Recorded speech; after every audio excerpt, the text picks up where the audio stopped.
Hey Invisible, how's it going?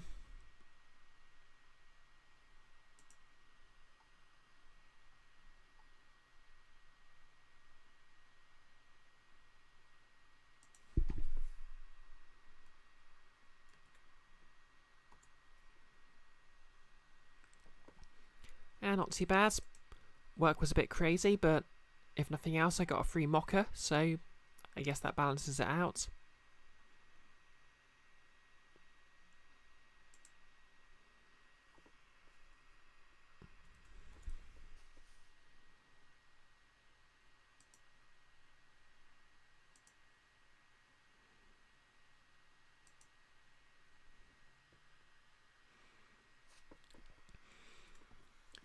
Yep, burn the work. Burn the day job to the ground.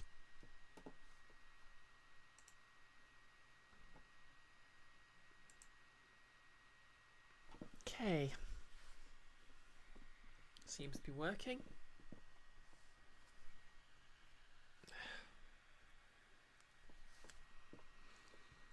This bit of hair is going to irritate me soon, I'm sure of it. Okay, game capture on, window capture off. Let's just start up Phoenix Wright.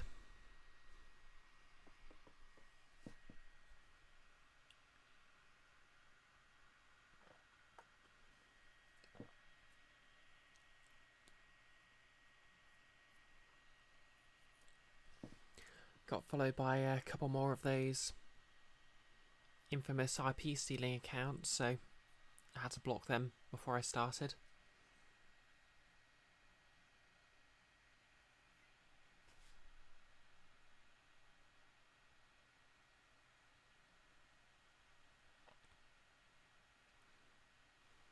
Yep, meanie accounts for mean people to do mean things. Okay, let's do this.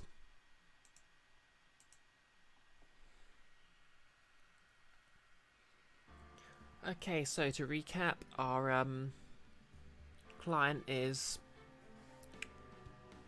Massengard, aka the Nickel Samurai, who's been accused of murdering his main rival.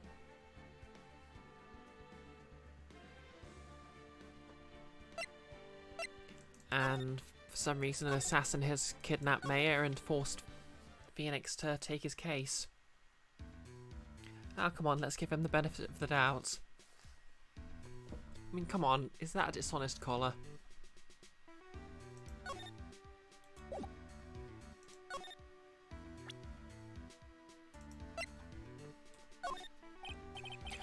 Dude, I know I like to throw money around, but it's not like I buy everything and everything. That's nice, because it's not for sale anyway.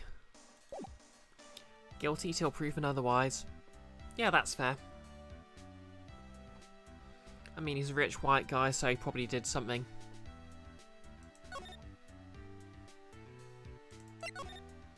Anyways, we're swinging by the Criminal Affairs Department because I guess we're friends with cops now.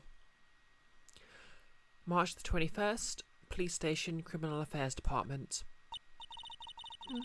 It doesn't look like Mr. Scruffy Detective is here. Great. Now even Pearls is calling him Scruffy. Thanks, Franziska. They said something about an investigation briefing earlier, right? Why don't we come back and try again later when they're done? Okay, I guess that's all we can do, right, Mr. Nick?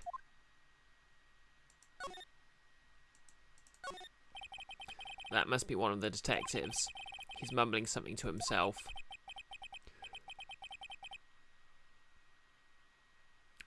Break and spit it out, you low-life scumbag. Turkey sandwich. Don't you eat ham every day? Get sick of it or something? He must be doing image training for interrogations.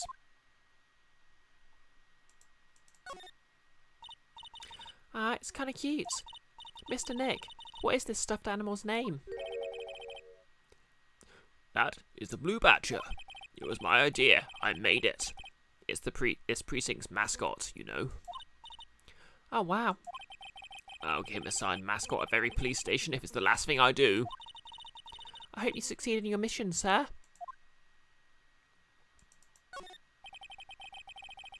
This must be the chief of detectives around here. He is glued to his computer screen. What? The Hero of Heroes award ceremony? The grand prize got away from the Jammin' Ninja again. Shouldn't you be reading something more important? Hey, Jan. Short laptop.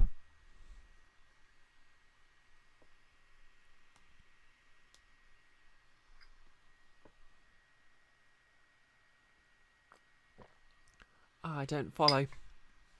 Alright, yeah. Yeah, it's kind of a short laptop, isn't it? These are the detectives' desks. There are computers and files on each one. Funny, they're a lot tidier than I expected. I guess the detectives don't spend a lot of time at their desks.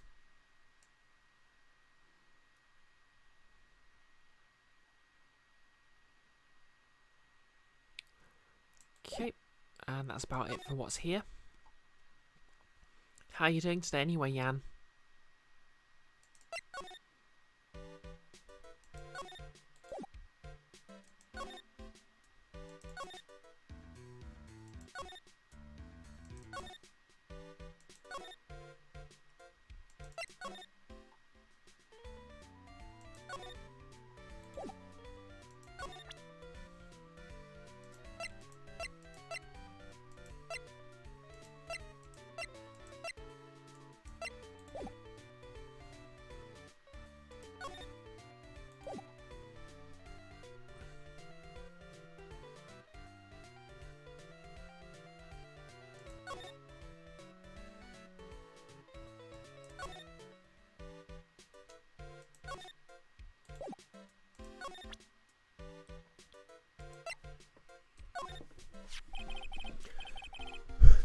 That guitar case, it was one's.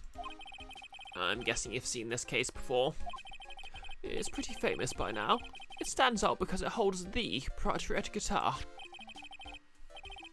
It was him, the wannabe scion. Nope. Mr. Paz here has already been, accused of a crime he didn't commit once. The bright red guitar. The Jammin' Ninja's signature item.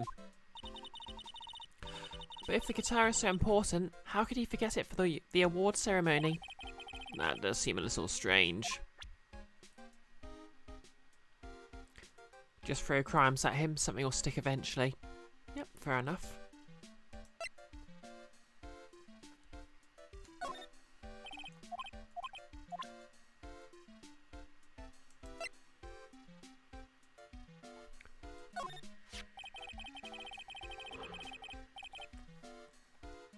They called this so suddenly that something about it just seems off, you know. Hey, Mufadrome. Yep, Warpath is pretty cool. How you doing?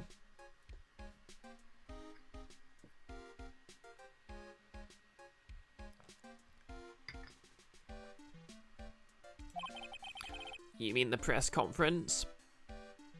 Good, good. Yeah, he said, there's something I'd like to confess if I win.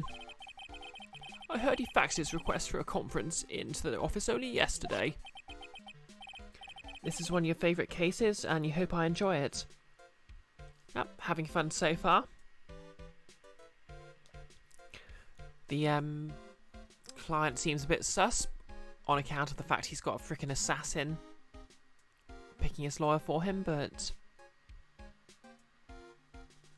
well, I stole Martin Invisible. Yesterday. Yeah, that is kind of sudden.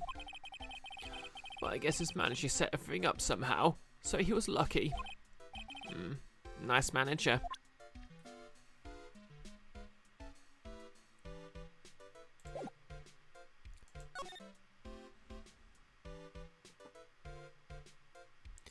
That would be a valid opinion. Excellent.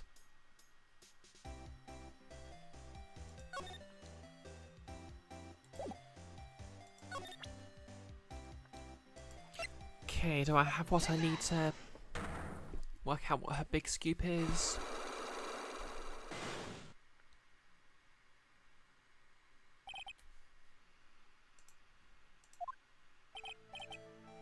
Lotta, will you please answer my questions?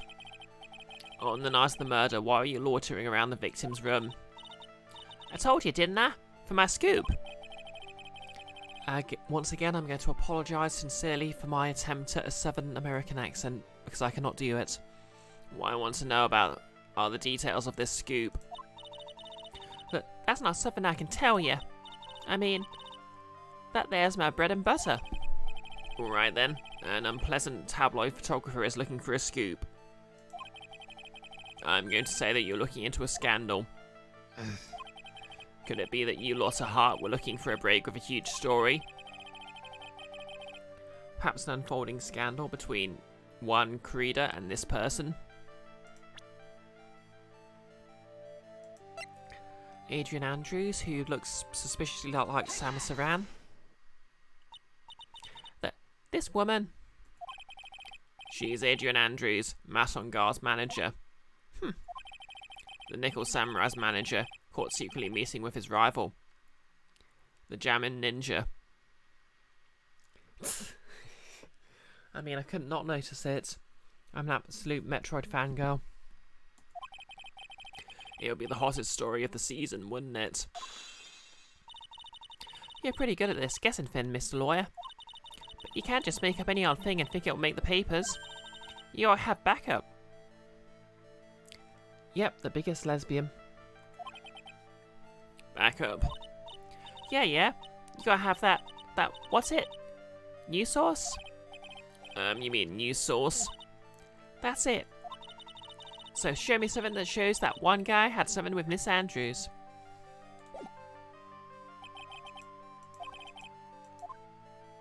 Okay, I don't think I have anything that proves it.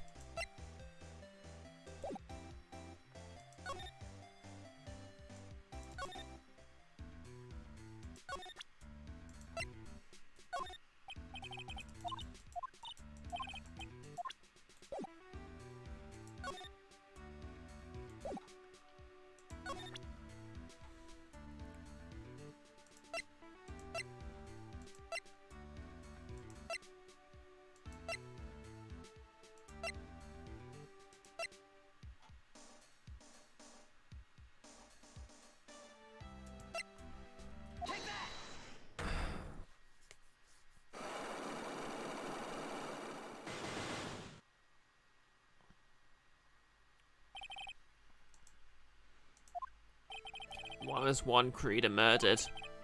If you ask me, don't you know I think you know the real reason he was killed.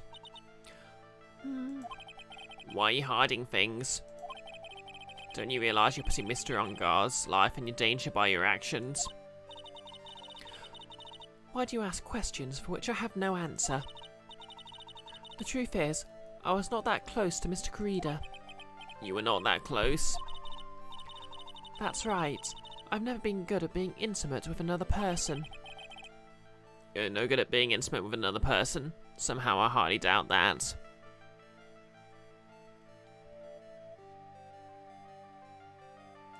Okay, don't have anything.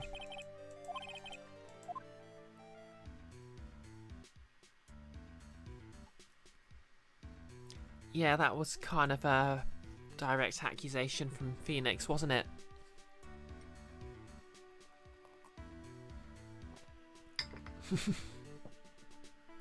I mean, you've heard what he says about Maya.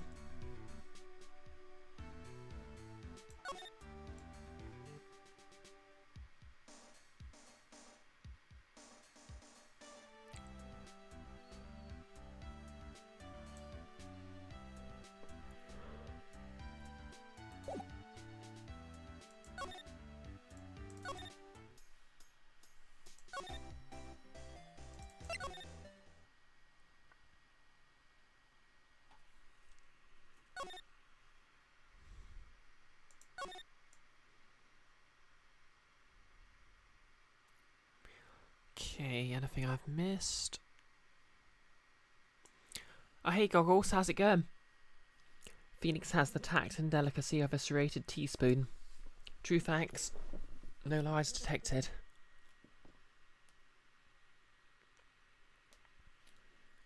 Moof, you always thought it was cool that they added the ability to present profiles alongside evidence in this game. Yep, that was a pretty good addition. Oh yeah, that reminds me. Could someone give Invisible Girl a shout out?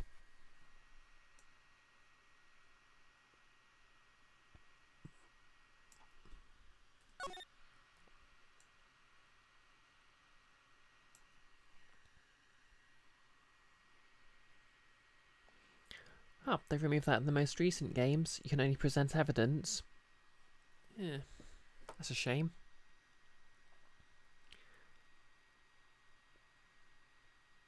Maybe they just didn't think they were getting any mileage out of it.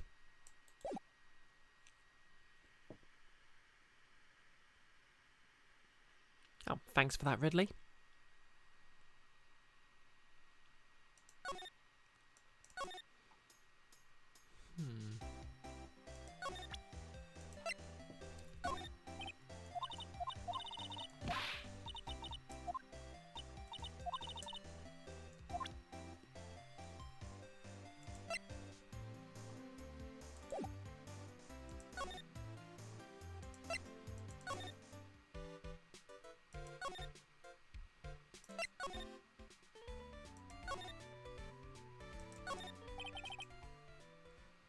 What did Mr. Ungar do to make you so? Oh, don't you know? That guy, he framed my one. He created that scandal that plagues poor one. Mr. Nick, What is it? what's a scandal? I'll tell you about that after we get home, okay? Poor one, led astray by the wires, that vile temptress. Mr. Nick, what do vials and wild temptress mean? How about we just listen to what Miss Oldbag has to say for now? Okay, Pearls? So, Miss Oldbag, who's this woman you're talking about? Adrian Andrews, of course. Who else? That guy, he shoved the girl onto one on purpose. His own manager, but why? I thought lawyers were smart. It was to create a scandal to make one lose face. That girl drove one into a scandal that dragged his reputation through the mud. Sounds like a pretty standard definition of scandal to me. Why does he have a child sidekick? Because his teenage sidekick got kidnapped, obviously. Why do you know about that anyway, Miss Oldbag? I'm one of one's biggest fans. I'm always out there gathering information. There's nothing I don't know. And you have proof Mr. Ungar did what you said he did. Next week's issue of a certain magazine says so. Of course, a tabloid. Next week. Doesn't that mean it's something people don't know about yet? Why would Miss Oldbag have information like that? And where'd she get it?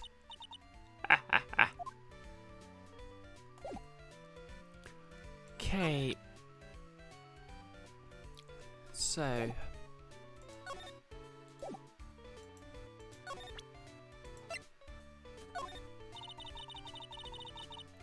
I don't have anything to say to delinquents like you.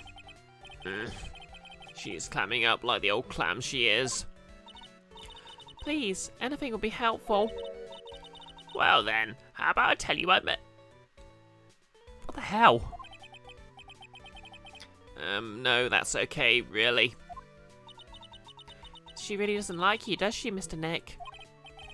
I know.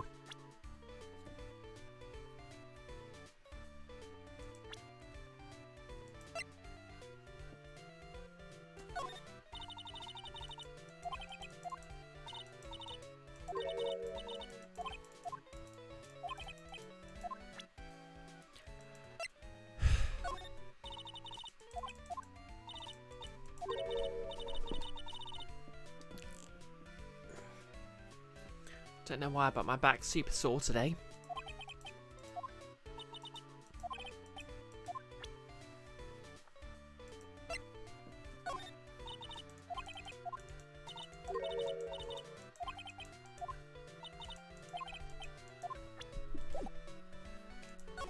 Maybe if I ask Lotta about...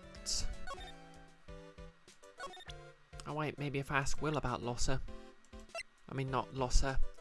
Adrian. Hey, Hey, that's Miss Andrews. She's Matt's manager. Actually, I was interested in her for a little bit. Just a little. So Mr. Paz likes this type of woman. I mean, who doesn't? What do you know about Miss Andrews? Well, let's see. Here's the thing. I don't really know her, you know. There's a sort of a small rumour going around about her right now. A rumour? If you're interested, I'd be glad to share what I know. He is so happy he looks like a lion that just found its next meal. Okay, this is where we get the info. Would you mind telling me about this gossip? So you are interested in it. I figured you would be. Yeah.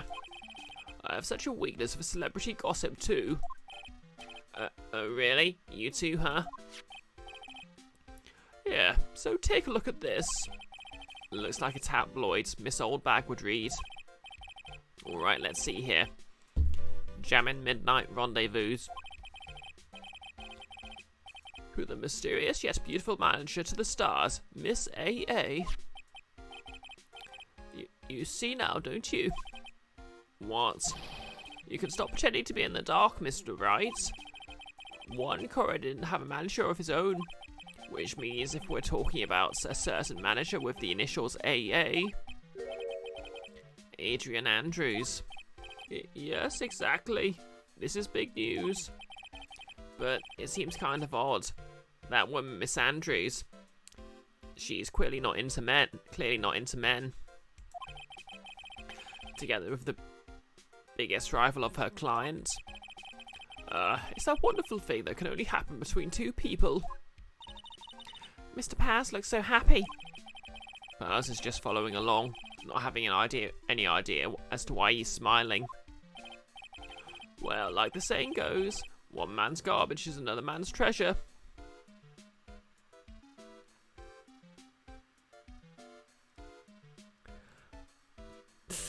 No, it's not Adrian. It's Adrian. AA stands for Ace Attorney, which means it has to be Mia who is alive. I cannot refute this logic. Okay, I've got my magazine clipping. Magazine clipping added to the court record. An article from the tabloid Gossipland. Okay, this should be enough to...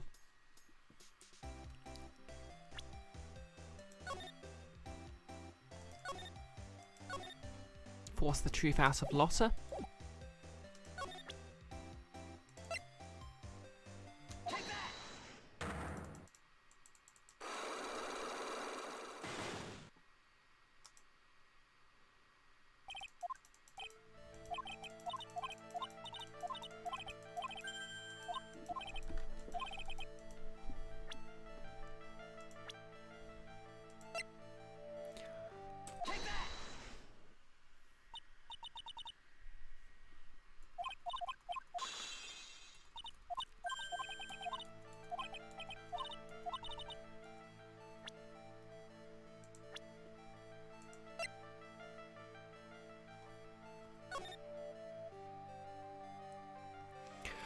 Jammin' Midnight Rendezvous.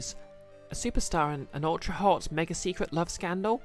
Reliable sources say that one corrida has been getting close with the mysterious yet beautiful manager to the stars, Miss AA.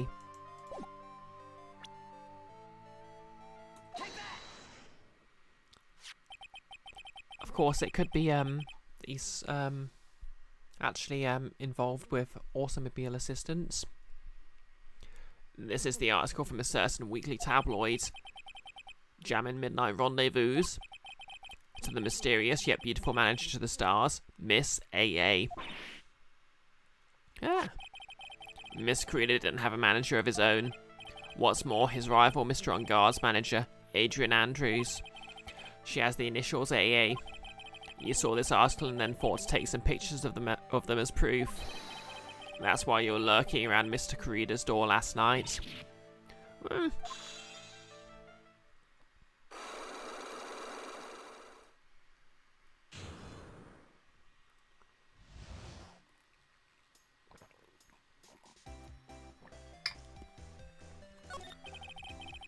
You were looking into Mr. Creeder and Miss Andrews' affair, weren't you?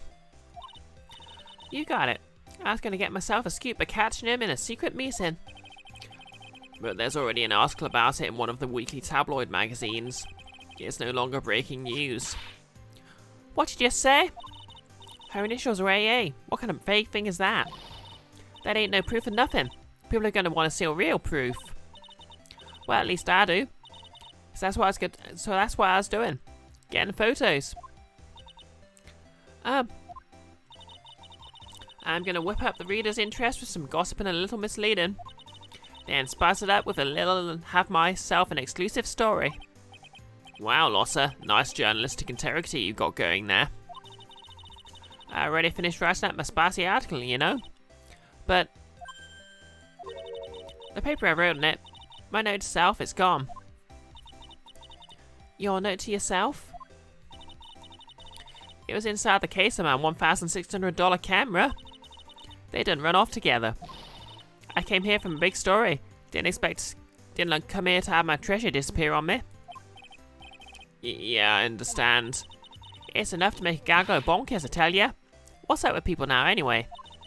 I never thought I'd see the day when someone done steal something from me. You really want that note back, huh? I've got no idea why, though. The story on that note is probably a bold-faced lie. Lotta's camera updated in the court record. Stolen on the night of the murder.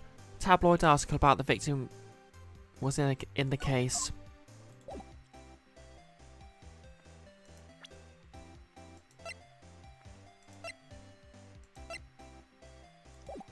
Oh, hey, no less. Started watching something else, waiting for this to start and forgot what you were waiting for. Ah, that's fair enough. I was kind of late because I was rolling a character for a Pathfinder game anyway.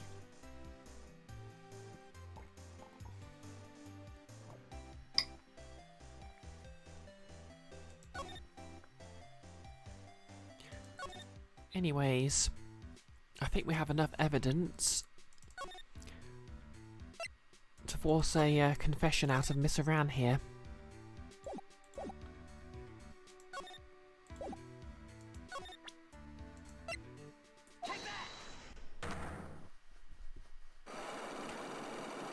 Oh, and how are you doing anyway, Nolus?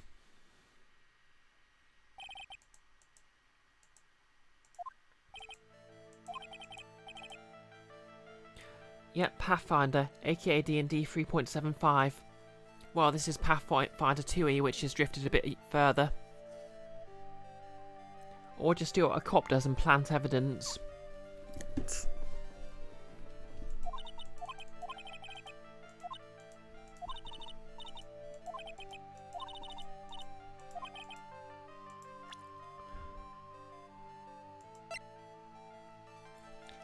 Ding! You and Mr. Creeder had an intimate relationship, did you not? A silly third-rate tabloid article. If you even had half your wits about you, you wouldn't even believe such rubbish. Well, it seems quite a few people have already bought into this story. As to be expected in a world filled with crooks and liars. Note to self, stay on her good side. In any case, I despise interpersonal relationships like that. I see. However, what if there was a need for you to get close to someone? Me? I need to get close to Mr. Creeder? As if there was ever such a need? Didn't you get close to Mr.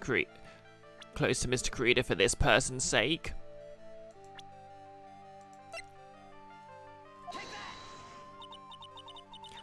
Do you really still not understand? What? It's not in my nature to enjoy doing things for others. But you're a manager. It's called a job. I'm in charge of Mr. Ungard the Star, not Mass Ungard the man. Oh. And you're not my client. Yep, she's a cat. I mean, she's clearly if she's not a bounty hunter, she's clearly a mercenary. Is this my subtle hint to go home? But I know you must have had a need to get close to the victim. Me? I need to... Okay.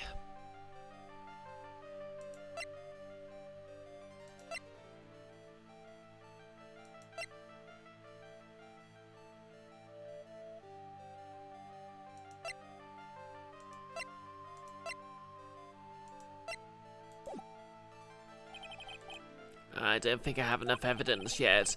I should investigate and gather more clues before I try again. Okay.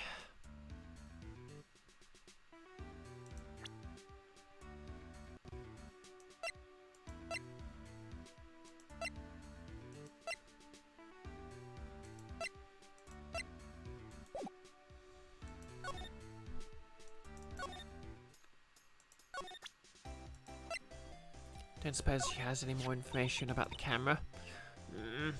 And how do you spot that camera? Honestly, this thing with the magnet hammer influencing the health bar is kind of weird, Jan. You think that's why they got rid of it in AA 5 and 6? Yeah, it's a bit arbitrary, I guess. Who did it? The thieving rascal? Please don't look straight at me while you're saying that. When I find the bugger who went and did this, they're going to pay him a bullet. Wow, Losser. Also, why are you speaking British all of a sudden? And if you do that, don't expect me to defend you.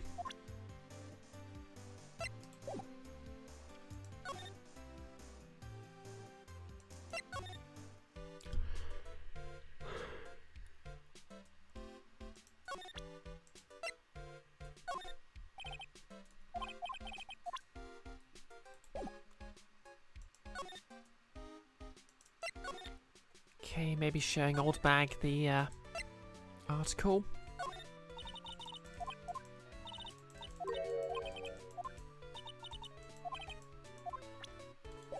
Okay, I think it's time to interrogate my client then. Oh, apparently that is legitimately a thing a Southerner would say, no less then. Didn't realise that. I assumed it was just a Britishism. Oh yeah, event flag. March the 21st, Police Station, Criminal Affairs Department. Old Bag is obstinate. True. Detective Gumshoe said they had an investigation briefing. Yeah? Oh, he's back. Hey, so you came, pal. Why the blunt greeting? Because there's nothing to be friendly or happy about. What do you mean by that? Well, things look perfect this time around. The evidence and testimony are airtight. But we can't just roll over and die. We have to stay positive.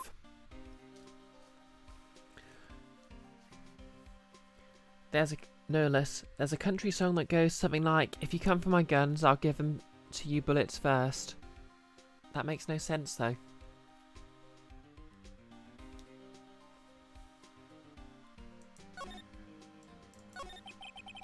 So what do you mean the evidence is airtight?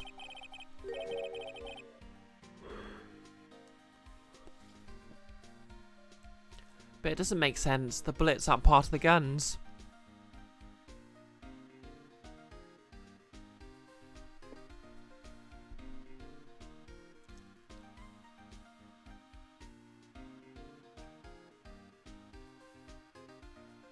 They are in spirit. Well, no, because if they were... I mean, ammunition and bullets and guns are different things.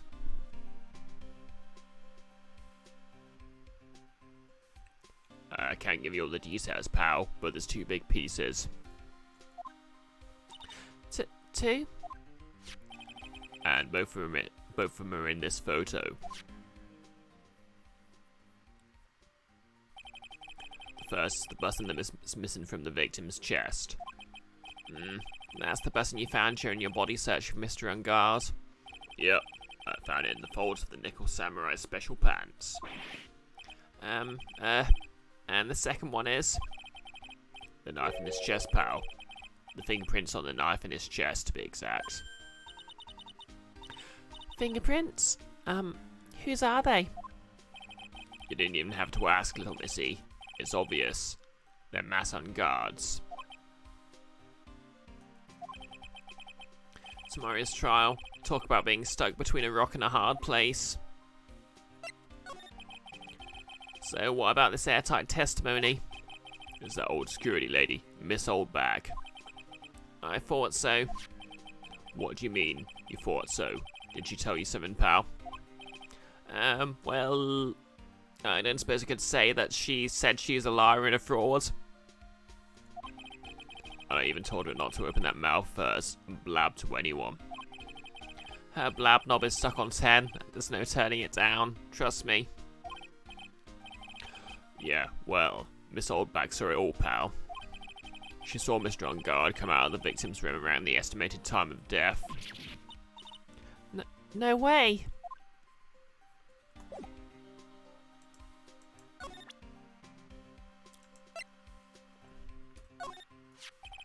We're pretty interested in this bit of gossip ourselves.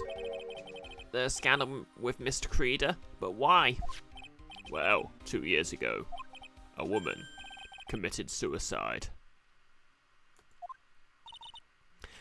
Suicide?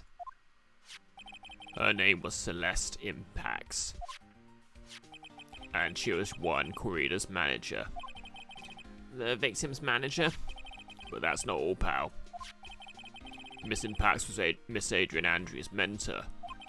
She taught Miss Andrews everything she knew about the business from square one. Her mentor? A woman who was both Mr. Corrida's manager and Miss Andrews' mentor? Could her suicide have something to do with this case? Okay, that's the next stage in Adrian's thing. Do you want to know more about her, pal? Damn right I do. She was the victim's manager and was also Miss Adrian Andrews' mentor. It's been 2 years since her suicide, and now those two are linked again by another death. Or maybe it's just a coincidence, but... well... I'm getting sick of dealing with one foolish idiot after another. Miss Von Karma. You can't seem to stop allying yourself with the enemy, can you? I don't need a traitor in my midst. You don't mean... I do. Scruffy. You have 30 minutes to get out of here. You're no longer needed. Goodbye.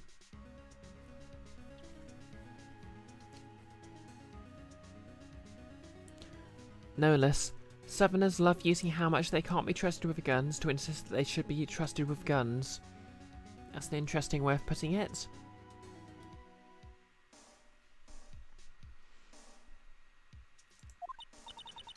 That's... Wait. Please wait, sir. If I don't get this month's pay, I'll stop. Quiet. If it weren't for traitors like you, I would have won. Is that what you wanted to say? Who? That voice. Edgeworth? He's back!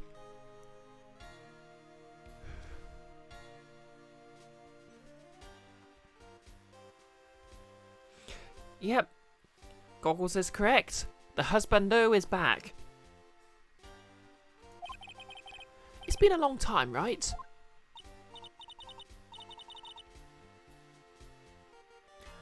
No less. Sorry, I spent the last 5 minutes composing that one sentence. He's back, question mark, question mark, question mark. To be fair, they said in the at the end of the last case he was back, basically.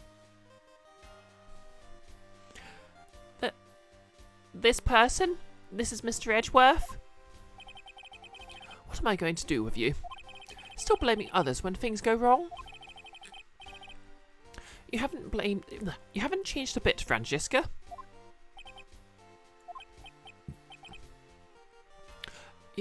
You... How dare you show your face to me without a shred of shame upon it? You stole the Von Karma name, dragged it through the mud, even ran away with your tail between your legs like the ill-bred dog you are.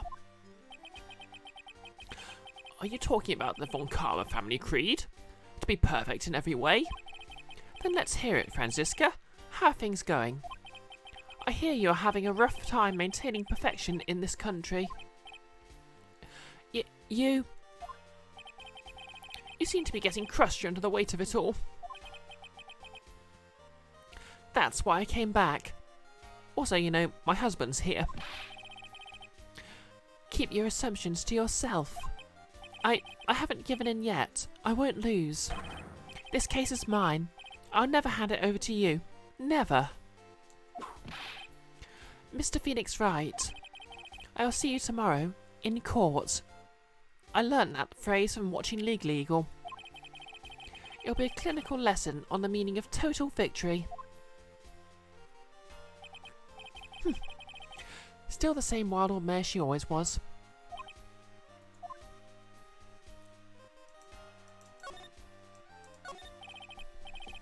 I thought you, the prosecutor, Miles Edgeworth, had gone and died. Mr. Nick? I never wanted to see you again. I think that's enough of a warm welcome for someone you haven't seen in a year. Are you going to run tomorrow's trial? You heard her, right? That wild mare hasn't given in yet, it seems. So no, I don't think I'll be making an appearance. Your hatred for me is quite unhealthy, not to mention one-sided, although a little hot. But I will say one thing. You can't win on your own at the trial tomorrow. This is no place for a reunion. The Gatewater's not far from here. Option. What's that supposed to mean? I have something definitive that you lack. And working together is the definition of teamwork. It's the power to find the truth. The truth? In order to understand this case, you have to understand a certain truth. Well, if you ever feel the need for my assistance, it is available to you. I'm not in charge of this case, so I can be a bit more generous with information. Just what is going on inside his head? A lot of things may have happened. However, Manfred von Karma was still my mentor, and a perfect win record is proof of a von Karma.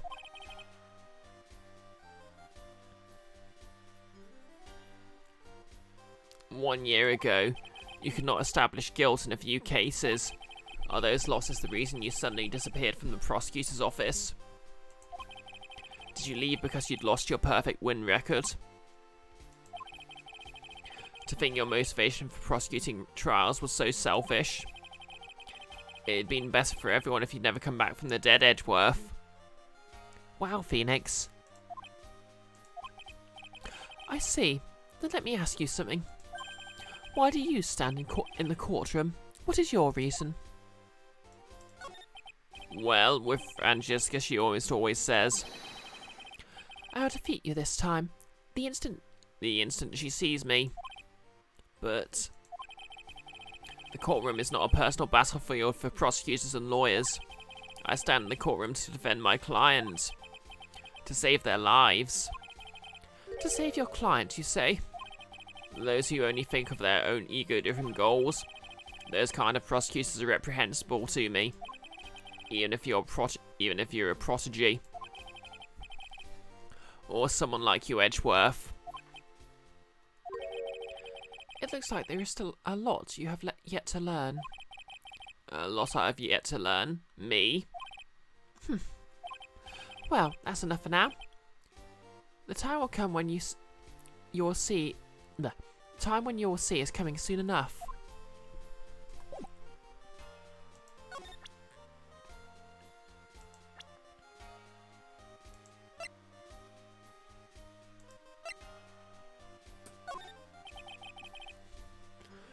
We are looking into leads, but we can only look into a few key players of our limited resources.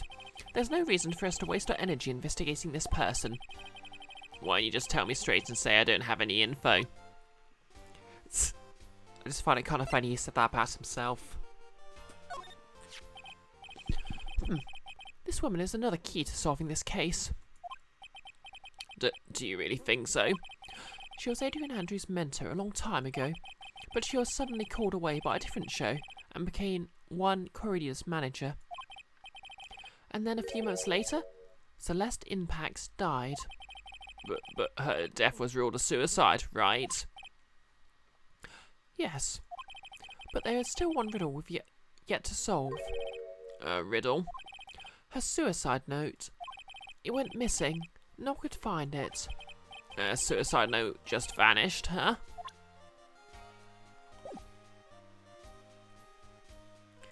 Yeesh.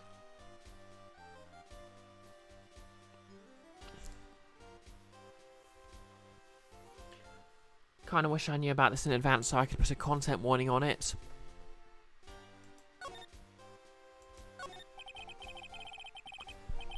Miss Impax's death was most certainly a suicide. Of that there is no mistake. However, we could not find her suicide note. That's when the police began to suspect that someone had hidden it. The suicide note? But how do you know that Miss Impax had not written such a note? Fun fact, such notes are actually not always left in all cases. There was no solid evidence, however. We did find traces of ink on her right index finger, which makes the likelihood of a suicide note very high. But who would hide such a thing? The police think it was Mr. Juan Corrida himself. The victim? Yep, sometimes you've got to leave a hologram. He was the one who found her body, which makes him the only person who had a chance to hide her suicide note. Mr. Corrida hid his own manager's suicide note? But why? As long as her note is missing, any speculation beyond this is meaningless. For now, I think you should look this over. This is the suicide report. Part 1 anyway. Part 1? Suicide report added to the court record. Deceased. Celeste Impact. Found by Juan Corrida. Was her suicide note hidden?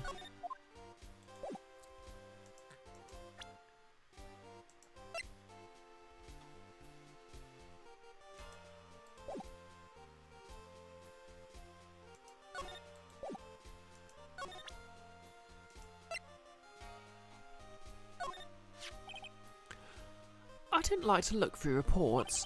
I like suicide reports even less.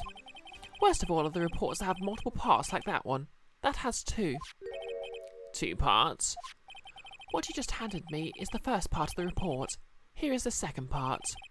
The second part of the report is about an attempted suicide. The attempter's name is... It's Adrian Andrews. Bloody hell. Miss Andrews? What'd she do? She tried to kill herself. She doesn't seem like the kind of person to try and kill herself, though. Wow, judgy much, Phoenix? You think she's a strong career woman? That's just what she wants you to think. Adrian Andrews, she has a certain secret that she's always trying to hide. A secret? Her dependent nature. That's what she's really like on the inside. Okay, yikes. Miss Andrews, dependent? Talk about the exact opposite of what that woman is. I mean, they already did the, wow, she must be fun at parties thing with her, so I'm not sure they could... I guess they're just going to keep scraping the bottom of the barrel, no less.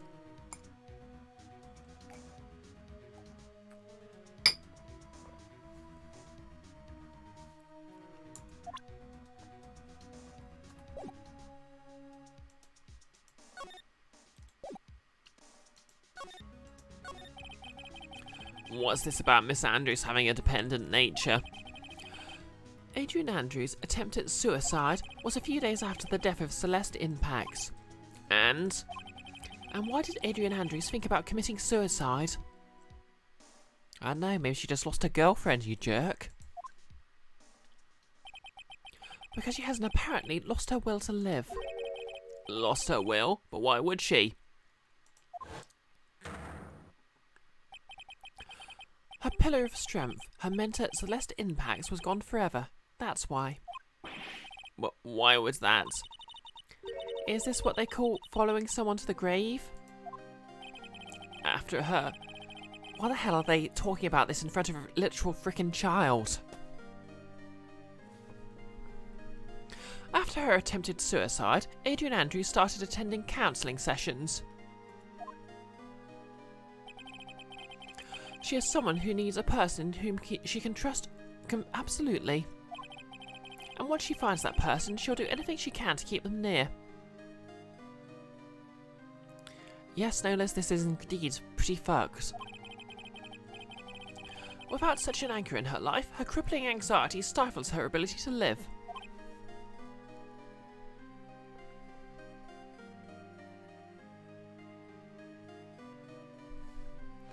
I mean, yeah, she's a medium, but she's like 10. Wait, is she like 10 or younger?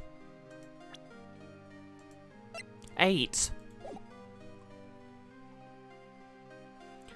Goggles, you did not remember this bit.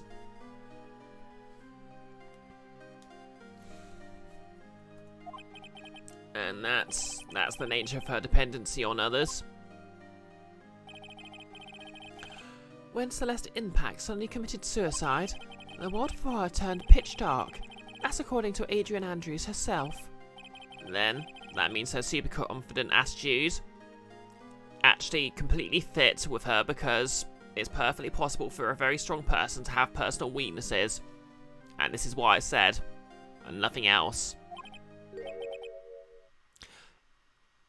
Okay, F you, Edgeworth. I'm not reading that out.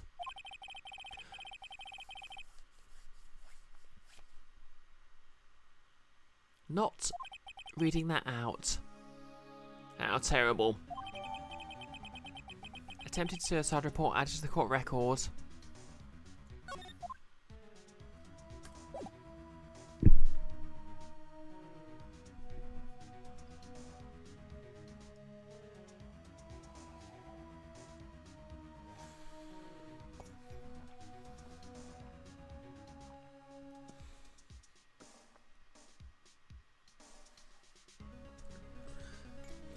Anyways, that time of the stream again.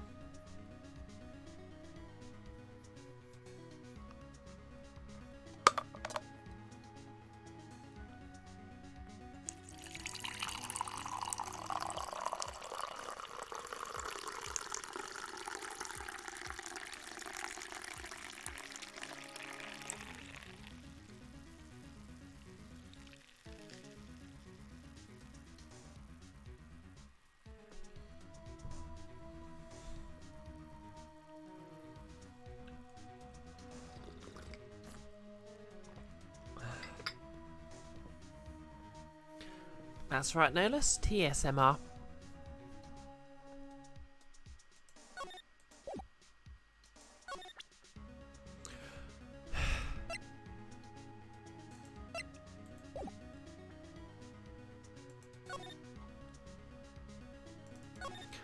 Well, I guess we're just gonna have to rub that in Adrian Andrews' face, because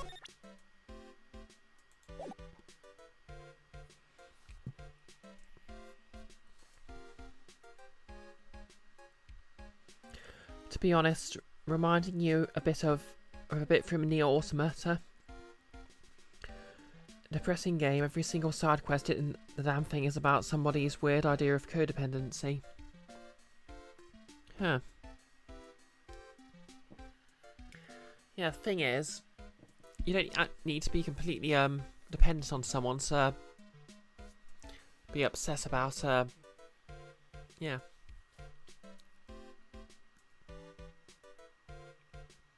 I mean, death of a loved one, and that can include a mentor, is actually one of the more common causes of suicide ideation. So, okay, I get this was written in what, like the 90s, but that's not a good look.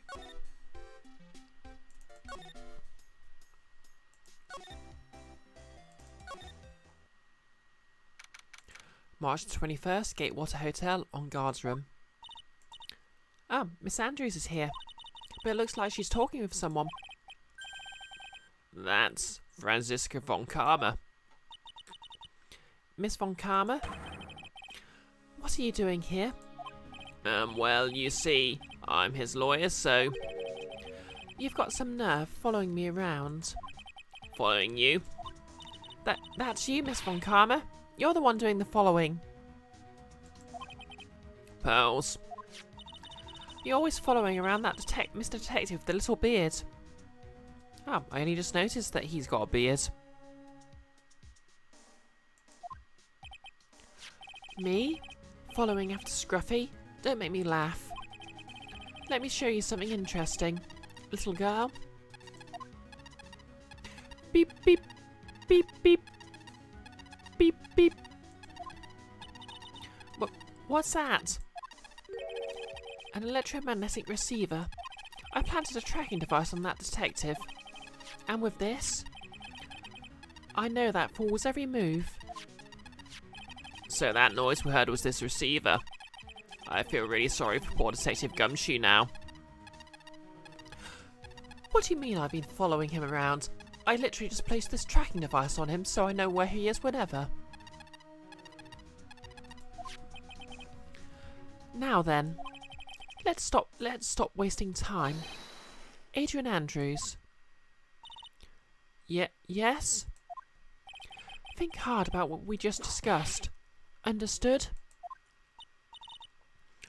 All right.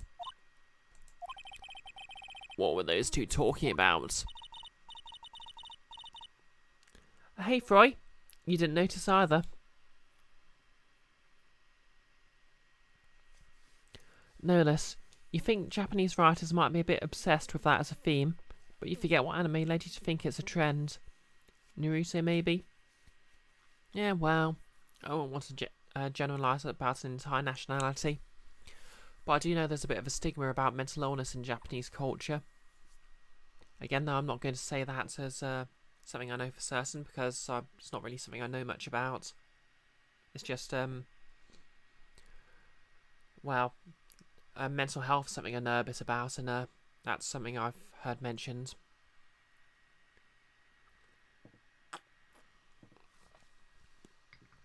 I mean, to be fair, it's not like it's not stigmatised in most cultures, so... Yep, how are you doing today, Froy? Miss Andrews, she seems a little dazed, doesn't she?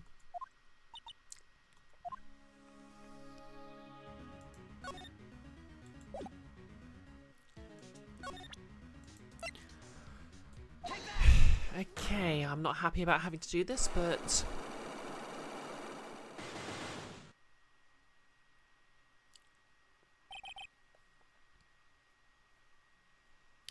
You know, oddly enough, before I started wearing my hair in the sort of Samus Aran inspired style I wear it now, it was actually a very similar sort of side sweep to this.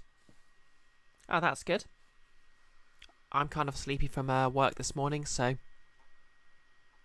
it was very tiring, but at least I got a free mocker out of it in the end. That's a funny story.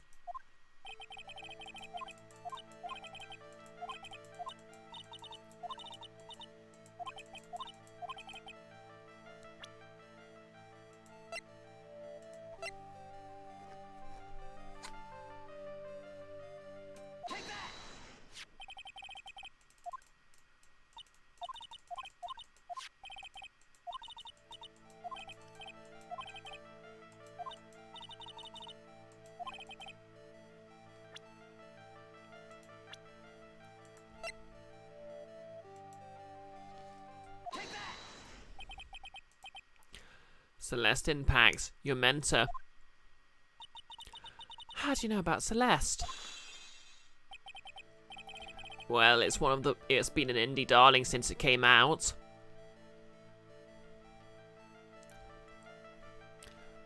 Okay, content warning because we're going back to talking about suicide again. Miss Impacts, she committed suicide, didn't she? But it looks like no one knows why. Right before her death, she was one Creeder's manager. So I believe you got close to Mr. Creeder so you could find out more about her suicide. You have a great imagination.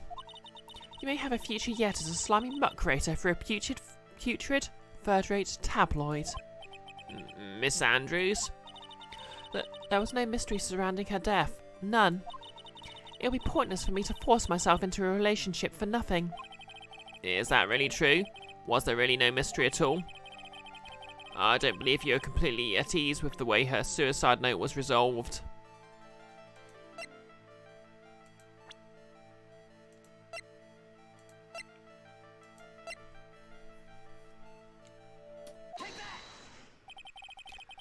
Miss Impax's suicide note was never found, was it?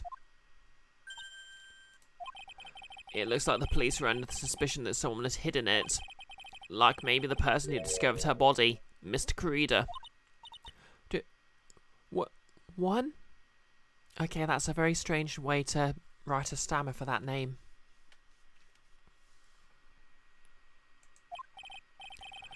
And Miss Andrews, I believe you thought the same thing. That's why you became intimate with Mr. Corrida.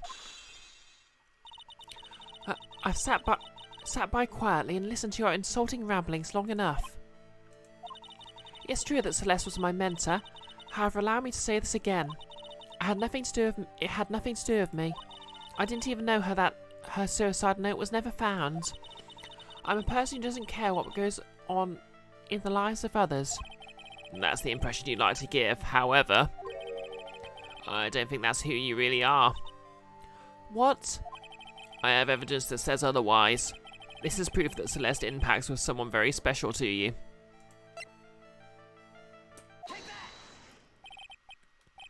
Miss Andrews, you nearly went through with it too, didn't you? Went through with what? Ending your life. Miss Andrews, you look and act like a very strong woman who has it all together. You don't ask for anyone's help, relying on only yourself. Yes, I've been very independent ever since I can remember. However, that is all just a lie, a facade. You've always searched out people on whom you can depend on. That's... You were dependent on Miss Impax, weren't you? Which is why, when she passed away, you lost everything you had. Stop. When Celeste passed away so suddenly like that, I died a death of my own. But, no matter how hard I tried, I couldn't stop thinking about what had become of her note. You must have heard about the police report. The one that said the police suspected Mr. Corrida of hiding Miss Impax's note. You heard about it and thought to recover it from him by getting close. Am I right? If that's the case, then everything changes. What do you mean? What topic did we start this conversation on again? It was why the victim was killed. Exactly. Somehow, Miss Andrews, it seems that you have become the one with the reason to want Mr. Corrida dead. Me? Miss Impax was everything to you. And then she died. And you would do anything to find out why she killed herself. Even commit murder. Murder?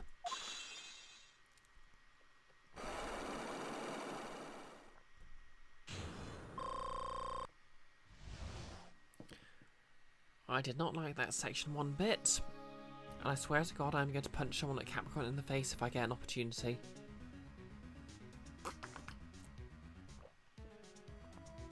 Disclaimer, that was a joke. I would not do that.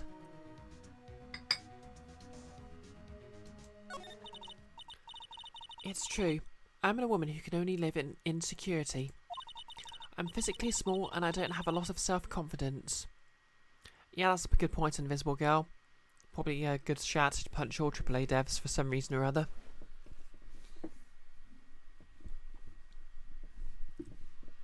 Well, executives at least. I've pushed against all that, though. I've tried to live strongly. I never wanted anyone to find out the truth. Miss Andrews, this one thing is the one thing I wanted to take with me to the grave. For some time I've known I was written by a heterosexual man. It was my secret, mine and mine alone. I'm sorry. Now you're sorry, Phoenix. Now.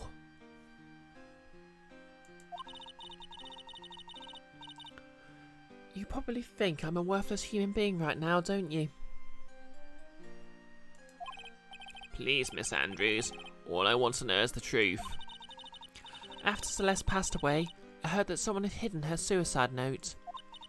And that someone was one Corrida. Celeste. Without her I became scared. Everyone seemed like they were out to get me.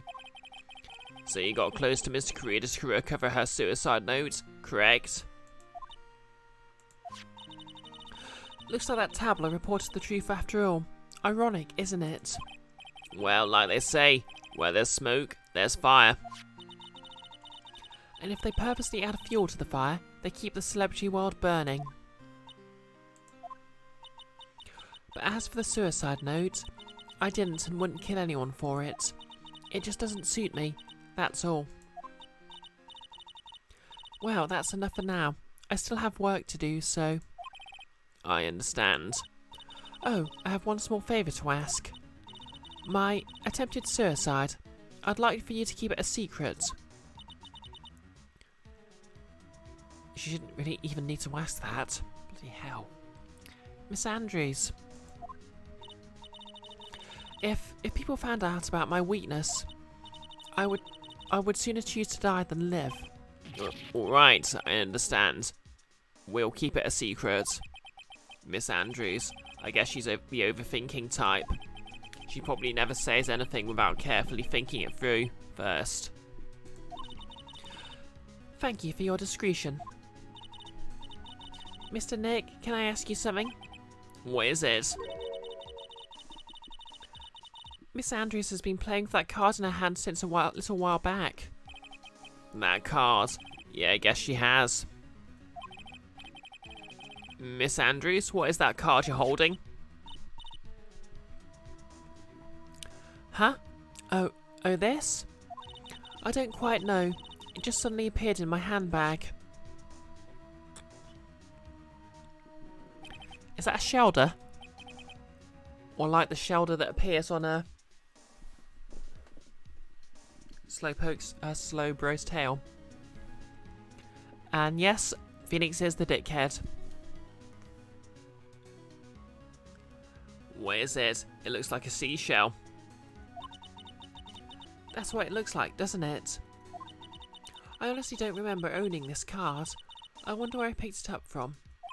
No, not remembering something clearly. Sounds like it will be a rare occurrence. Well, I must be off. I leave Mr. Engard in your capable hands.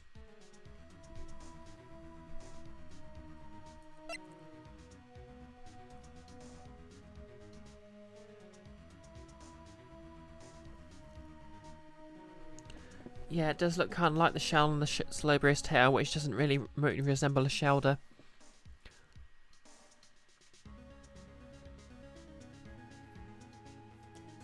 Yeah, it's meant to be one. Apparently there is actually data in the original game's files that suggested there might have been a specific evolution of a shelter.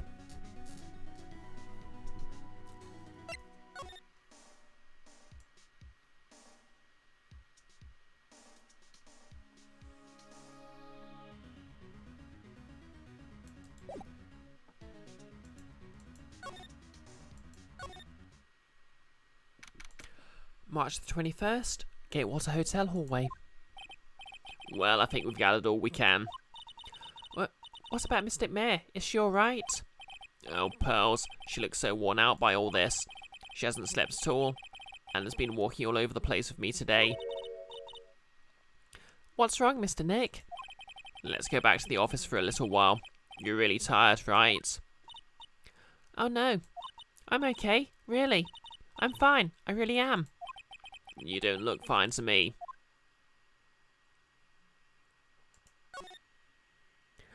So they almost made angry conch shelter, but made creepy conch shelter instead. Exactly.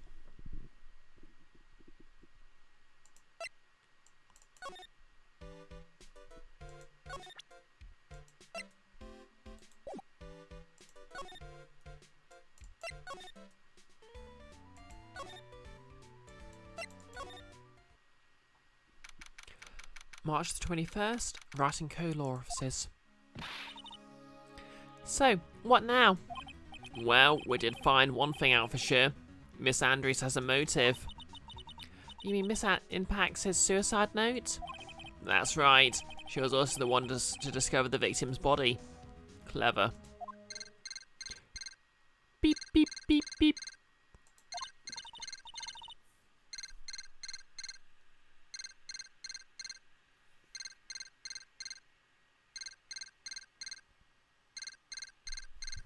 Yeah, I don't think I'll say that on stream, Nerlus.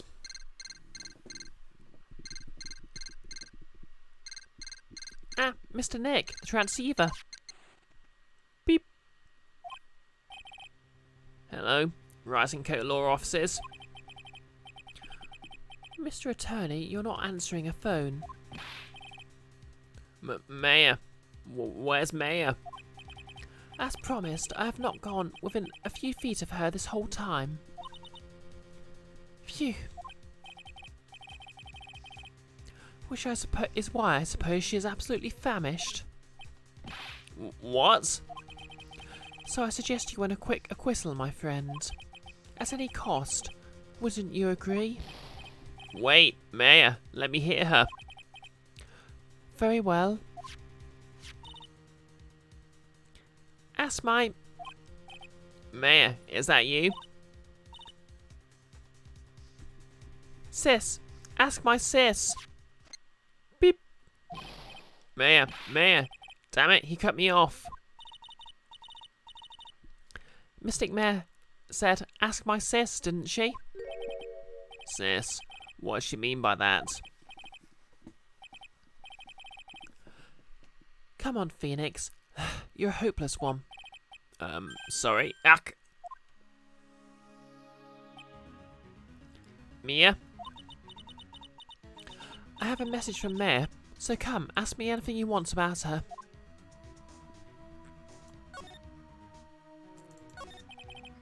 How's Maya? She's safe, for now. The kidnappers want to keep his word, it seems. I'm glad to hear she's safe. But Mia, how do you know? I'm literally dead, you pillock. As soon as she was locked up, Mare called for me. I read the note she left. Then I gathered as much information about her surroundings as I could.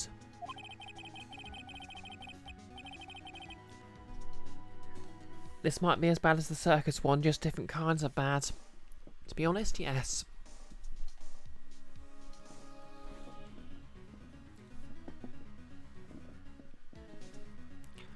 I didn't know you could use spirit channeling like that. Pretty smart of her.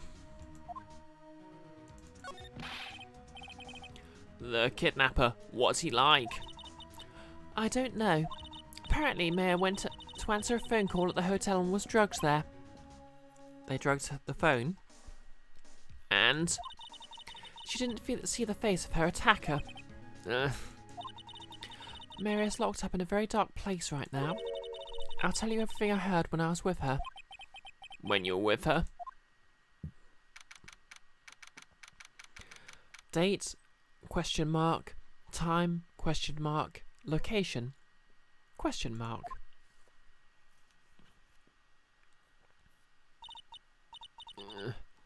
I'm starving. I could really go for some apple pie. I mean, at a time like this, sweet's the only way to go. I have to stay positive. He promised he wasn't going to kill me. I'm not going to die.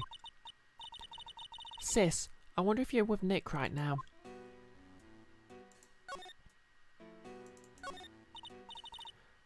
Drat, it's locked. But this door seems easy enough to open.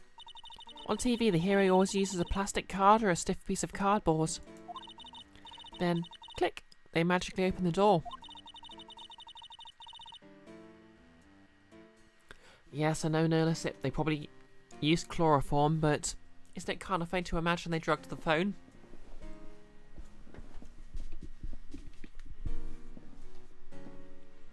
I wonder if there's a card like that around here I could use.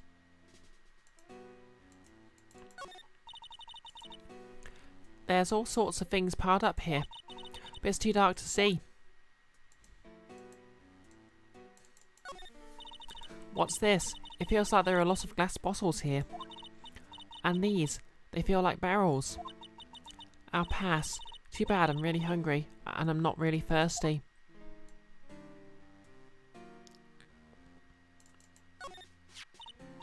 Huh? Someone drops a card here. It kind of looks like a business card, but there's no name on it.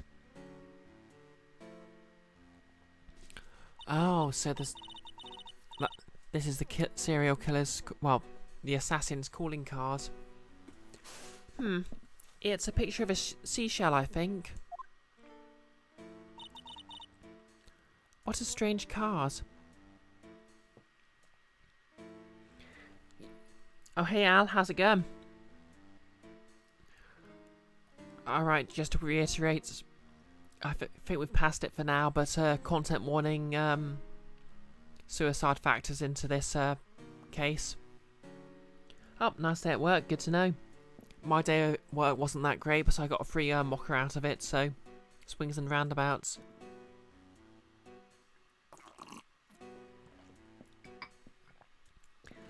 As manager, you decided it was pizza day. Oh, fair enough then. My manager just decided it was Erin gets a free mocker for her work day. What a strange card. Ah, that's it. The shell card.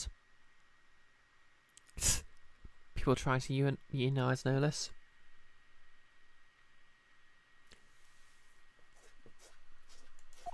If I use this, maybe I can get the store open. This might be my key out of here. I had a feeling this card might be useful. I'm such a genius. Alright, now if you excuse me, Mr. Kidnapper. Click. I did it. Okay, now I'm getting the heck out of here.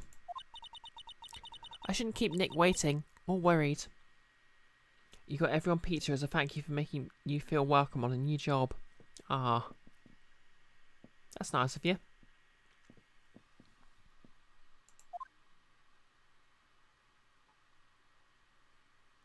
To be continued.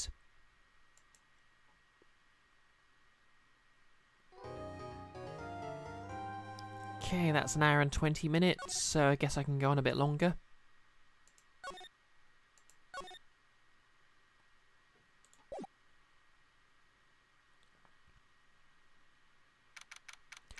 March the 22nd, 9:47 AM, District Court, Defendant Lobby Number 3.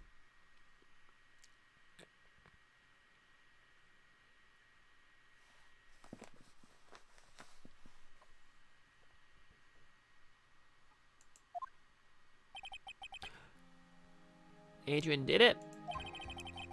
That's what it looks like. Dude, no way. That woman can do anything like that. In court today, there'll be a mountain of evidence that will implicate you. A amount of evidence? I'm certain someone out there is trying very hard to pin this whole thing on you. Please, Mr. Lawyer. Dude, like I said yesterday, I'm refreshing like a spring breeze, alright? I can't let any scandal ruin that. Any sort of scandal ruin that. I understand. Well, it's almost time. Oh. Mia? We must get a complete acquittal today. I know.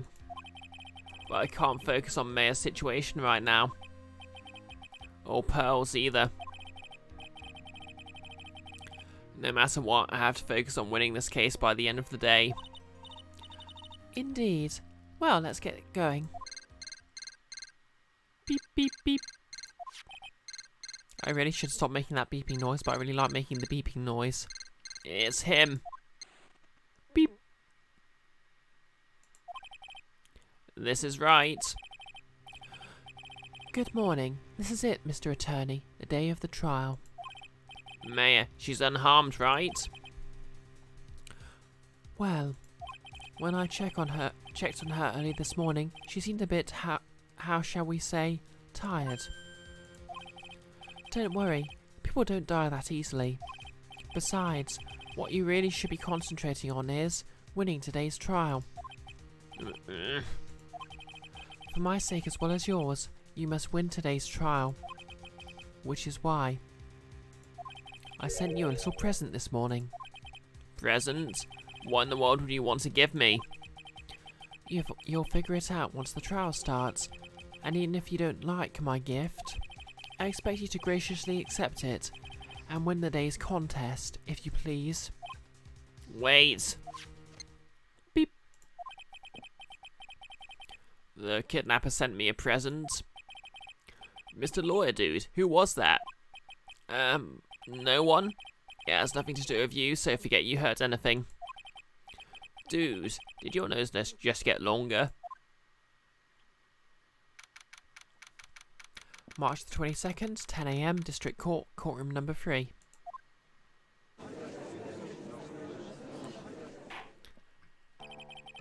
Court is now in session for the trial of Matt on guard. Oops, sorry for hitting the mic there.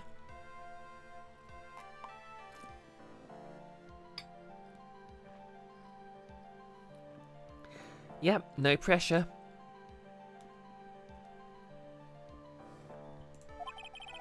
Are the prosecution and the defense ready?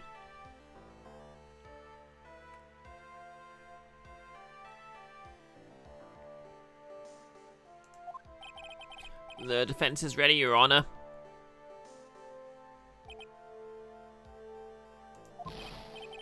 I say, Mr. Wright, what happened to Miss Von Karma? I don't know, Your Honor. Why are you getting mad at me? It's not like my assassin killed her. Your Honor? Please be quiet, bailiff. Court is in session. If you must tell me something, please keep it brief. Now then, what is it? Prosecutor Von Karma has. This morning, Miss Von Karma was shot by an unknown gunman. No less. Lost track of time doming someone. I guess that's Chandler's Law. What? Shot? Somehow, I think this is the present that man was talking about. His present? Miss Von Karma is one of the top prosecutors in the country at the moment. If she were to disappear, it would be to your advantage. This is totally insane. Miss Von Karma, is she alright? I don't have that answer. I'm going to guess this is Edgeworth. She's alive and in stable condition. That's good. Phew. I thought he'd show up. Someone appeared in my courtroom, and I could have sworn it was Miles Edgeworth. Your Honour, due to the circumstances, Miss Franziska Von Karma cannot appear in court today. I, Miles Edgeworth, will be taking her place. The prosecution is ready, naturally. So why are you on the witness podium?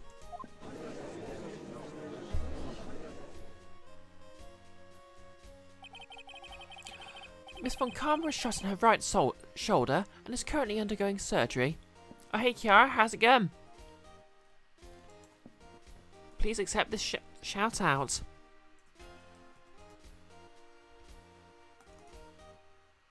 Oh, thanks, Invisible.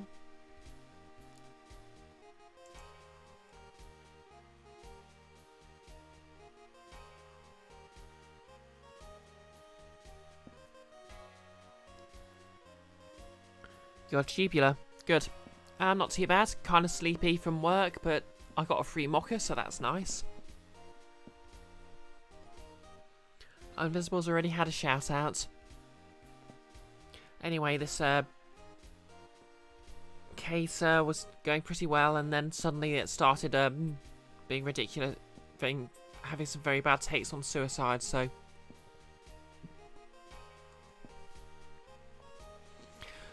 Yeah, I'm going to be putting that as a content warning in the upload. Miss Von Karma was shot in her right shoulder and is currently undergoing surgery. Luckily, I've looked this case over and I'm familiar with the details. The prosecution seeks to prove the guilt of Mr. Matt on guard. The court acknowledges the prosecution. Right. I finally found the answer I was struggling for on my long journey this past year. By the time this case comes to an end, you too will know the answer.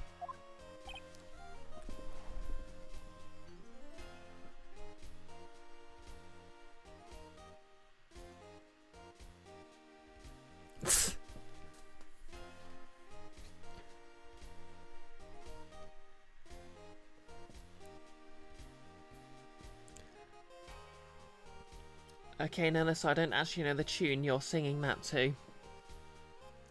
Goodness, the internet is bad at this train station, Kiara.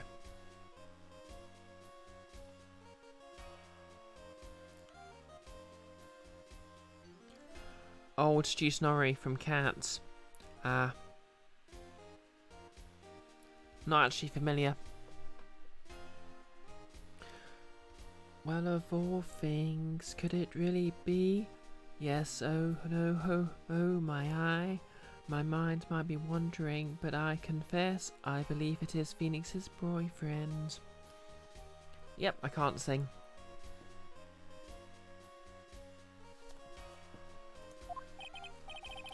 Now then, the prosecution would like to call its first witness. Please bring Detective Gumshoe to the witness stand. And RIP my vocal cords. Witness, your name and occupation. My name's Dick Gumshoe, sir. I'm a detective down at the precinct, for now. Thankfully, you have my stream on your PC at home. Yay.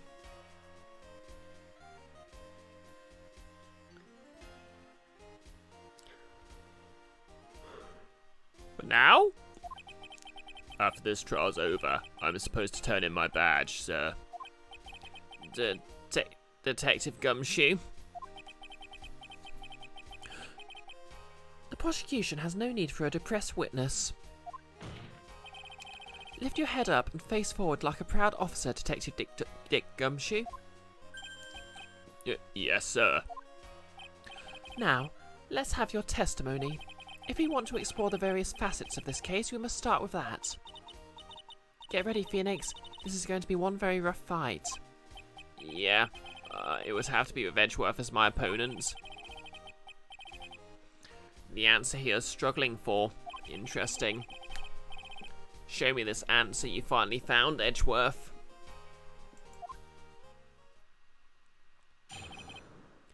Bare facts of the case. This murder happened after the Hero of Heroes Awards ceremony, sir. The victim, one Creeder, was found dead in his hotel room. Seen a bit, no less. After looking into the cause of death, we believe he was definitely murdered, sir. At first, we thought there was something suspicious about the empty guitar case. However, we later found out the guitar case had nothing to do with the murder. What are his eyebrows doing? After the award ceremony ended, the victim was alone in his room. Yes, sir. Both the victim and the defendant went alone to their rooms, sir. I see. Mr. Wright, you may begin your cross-examination. Okay, so, Gumshoe always kills my vocal cords, so this is probably going to be the last section before I finish for the night. Would you please give us a brief timeline of what happened after the ceremony? Okay, pal. The ceremony started at 6 PM. It ended around 8 PM. Then there was a short break. A special post-ceremony show was supposed to start in the lobby 30 minutes later. And that's when the victim's body was found, correct? Which is to say, the murder occurred during that 30-minute break period. Please continue with your testimony, detective.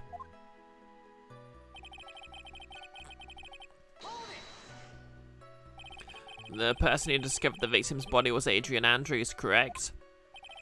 Yeah. Who is this Adrian Andrews you're talking about? She's the defendant, Mountain Guard's manager. She's a really pretty lady, sir. A man with taste. Ah, so she's a pretty lady. I wonder if she'll grace us with her presence. When the post-ceremony show was about to start, she went to get Mr. Ongars. After visiting his room, she next went to the victim's room to get him for the show, sir.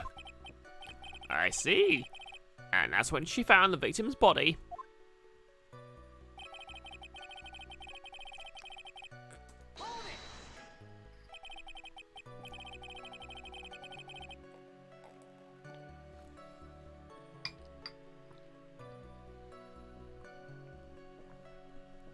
The cause of death? Wasn't that because Mr. Corrida was stabbed in the chest?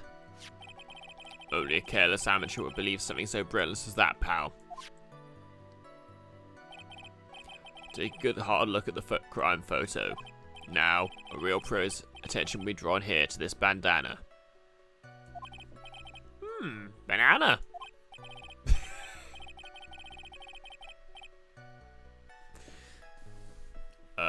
His bandana, sir. That's the thing wraps tightly around his neck, sir. Ah, yes, I see. His banana sentence.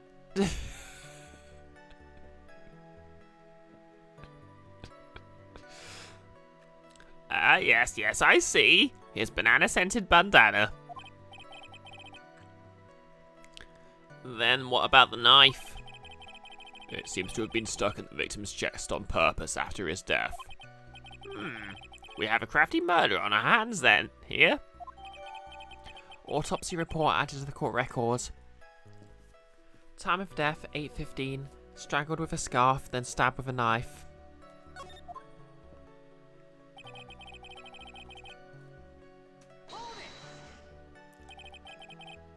And why do you think that? Because it was empty, pal.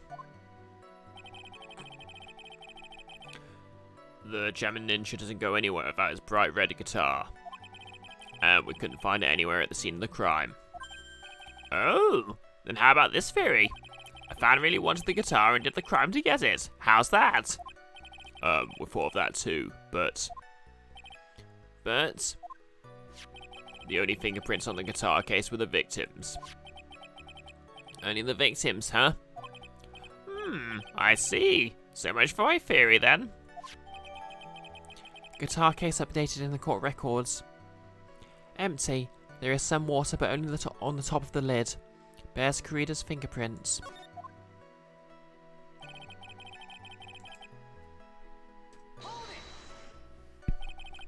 What convinced you it had nothing to do with the case? The guitar wasn't at the Gatewater Hotel that night. Well, where was it? The bright red guitar was eventually found at the TV studio. The victim, one Corrida, had apparently only taken the case with him, sir. So you mean he forgot to put the guitar inside the case? Yes, sir. Even when he was on stage for the ceremony, he didn't have his guitar. So that guitar case was empty, even before he got to the hotel. Oh, thanks to the host, by the way, Kiara. Sorry, I missed that. Yeah, that's right. So it really had nothing to do with the case after all. I believe that is enough. First, the victim was choked to death with his bandana. Then, after the victim was dead, the killer deliberately stabbed him with a knife. Which brings me to my next point. Why then did the police arrest Massengard? Because there was reason enough to suspect him. Here it comes. Looks like Edgeworth's back in full swing. Very well. Detective Gumshoe, please testify about this matter. Yes, sir. Why arrest Ongars? Mountain Guard and one Corrida were huge rivals with each other. They each thought the other guy was in his way. That's motive enough in my book. As for evidence, there's the Jamming Ninja's button.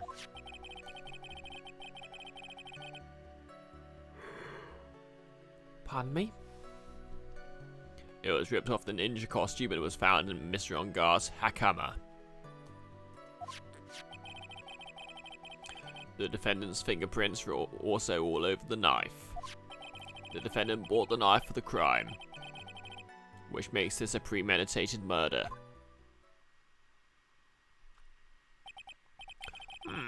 So the defendant's fingerprints were found on the knife used in the stabbing. It was sort of sticky on the handle, so the fingerprints came out pretty cleanly, sir. Knife added to the court record. Bears the victim's blood and on guard's fingerprints. In the grip, Gatewater is engraved. And there's this button. That was found in the defendant's clothes, was it? And this button was also covered in blood? Yes, and we know that the blood on it is the victim's blood, sir. What? Jammin' Ninja's button added to the court record. Was ripped from his costume, is covered in Kurida's blood, found in on guard's Hakama. All of this points very clearly to the defendant, doesn't it? Yes, it most certainly does, Your Honour. Ready to give in yet, right? I'll find the hole in your argument somehow. Kiara, guitar cases are okay, but bass guitar cases are so much more groovier. I see what you did there. Or rather, I don't, because I don't know much about guitars, but presumably there's more grooves in a bass guitar case.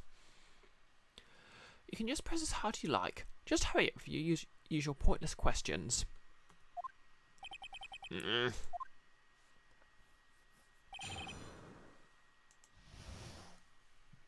Need a bit of a stretch.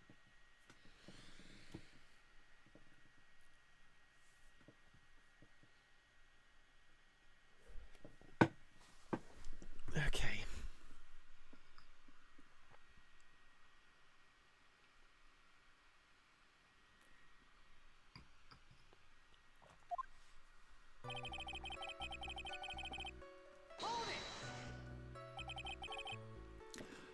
But in terms of popularity, Mr. On Guard won, did he not?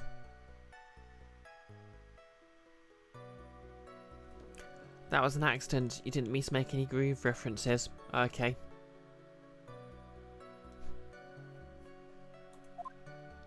Yeah, but you know what's ironic, pal?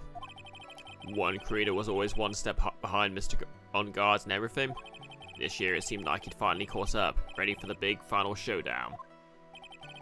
But Mr. Creator lost the Grand Prix in the end. That's too bad. He must have been pretty downhearted after losing.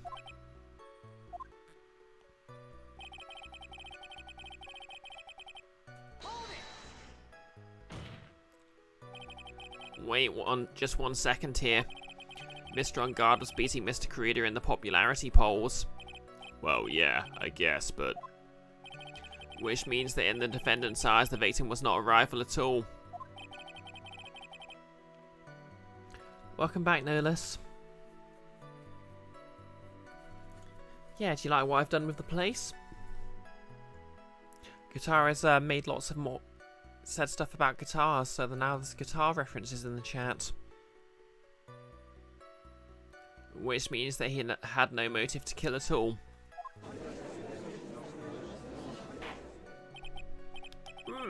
Yes, I quite agree.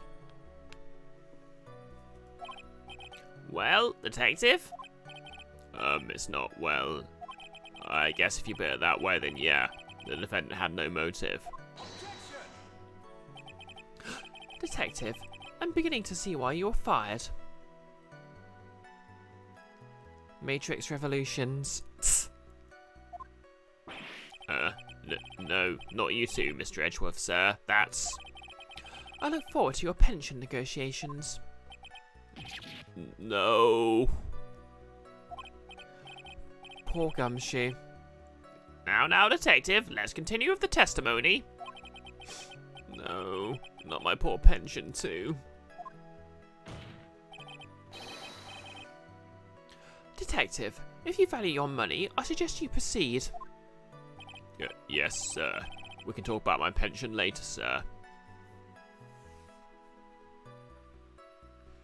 You know, it's from the least best Matrix movie, but you like saying that line.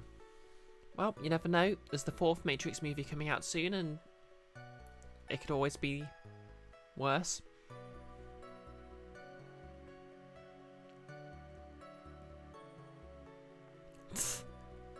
Yes, Kiara, of course you're edgy. What was I saying? Hello? Anyone?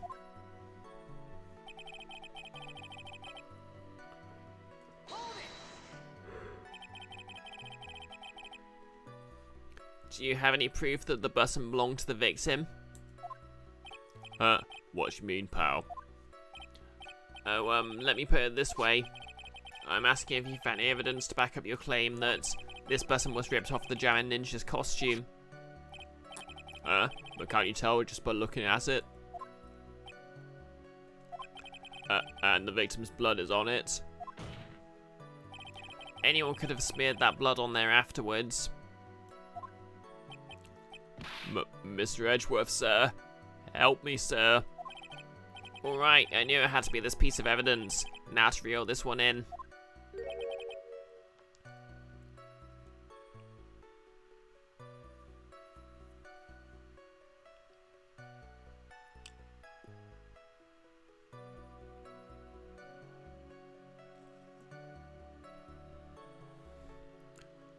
Fred. Huh? The button was attached to the costume by Fred, obviously. And that Fred snapped when the button was torn off. If you match up the ends of the thread on the costume with the thread on the button, it's a perfect match.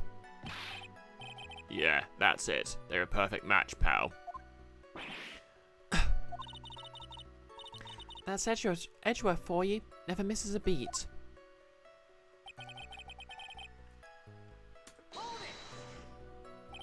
When was this button found? Pretty soon after the body was found. We rounded everyone up who knew Mr. Kurita. And then we did a search on them all. That's when we found the button.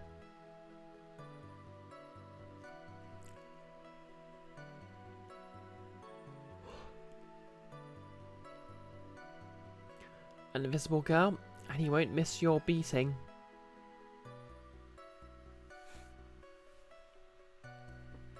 Kiara, you have low expectations on the fourth Matrix movie. You just don't want it to be too big for its britches like the third Matrix. Well, I've watched that one defense of the Matrix sequels that pointed out that both movies, the second and third movies, work much better if you take them as one long movie.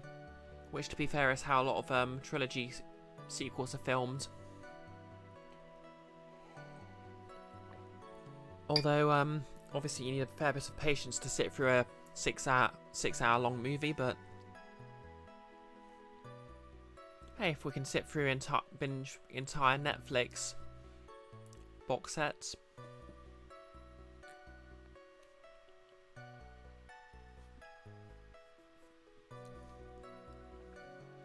I agree, Austin Powers was kind of funny when it first came out, but the gross out humour has aged poorly, and quite frankly, there's a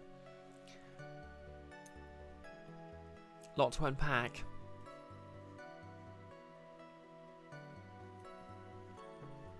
No comment on Invisible Girl, no comment.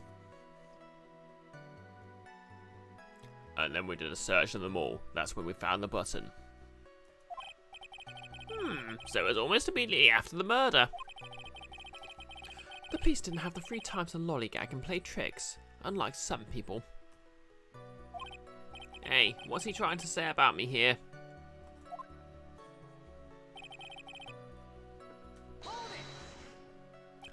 How are the fingerprints arranged on the knife? What do you mean, pal? By examining the fingerprints, you can determine how the defendant held the knife.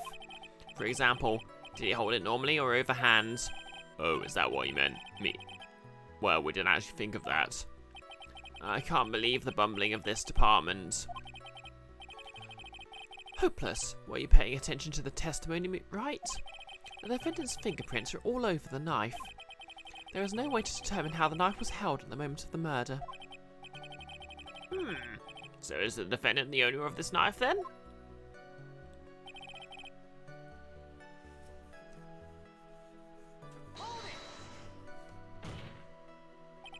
There's no way this was a premeditated murder, even if he brought the knife. Sorry, pal, this isn't some pocket knife. It doesn't fold, so it's not great for walking around with either. Well, this is not good. If the prosecution can prove it was a premeditated murder, we're done for. Phoenix, Yes? there's something very interesting about what the detective said just now. Think carefully, before it's too late. A button covered in the victim's blood and a knife with Vangar's fingerprints. Be grateful. If the judge were more rash, he would have already pounded his gavel in closing.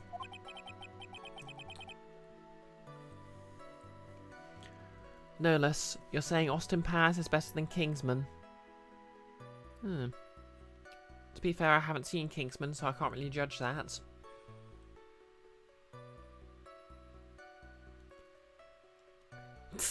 Cancelling me out for the watch party, eh, Kiara? We're still in a world of trouble. Well, before any battle, you must find your enemy's weakness. So let's find out the weakness in this testimony, no matter how small it may be. Okay, Phoenix?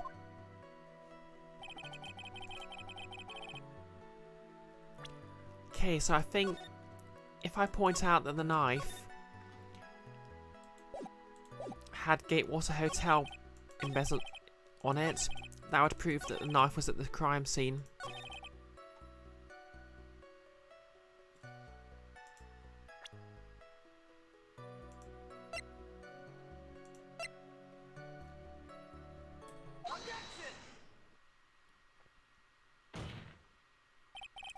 Wait a second.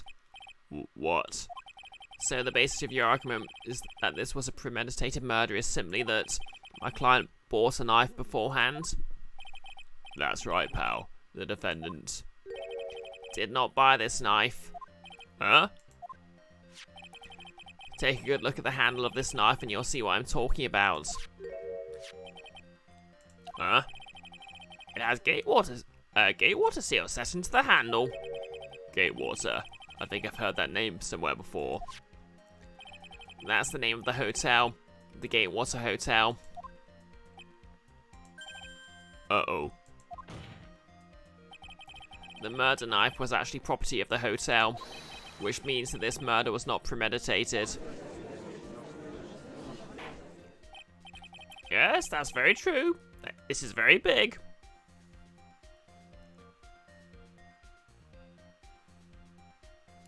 They were supposed to have made Austin Powers 4 years ago, but it hasn't happened, thankfully. Thankfully.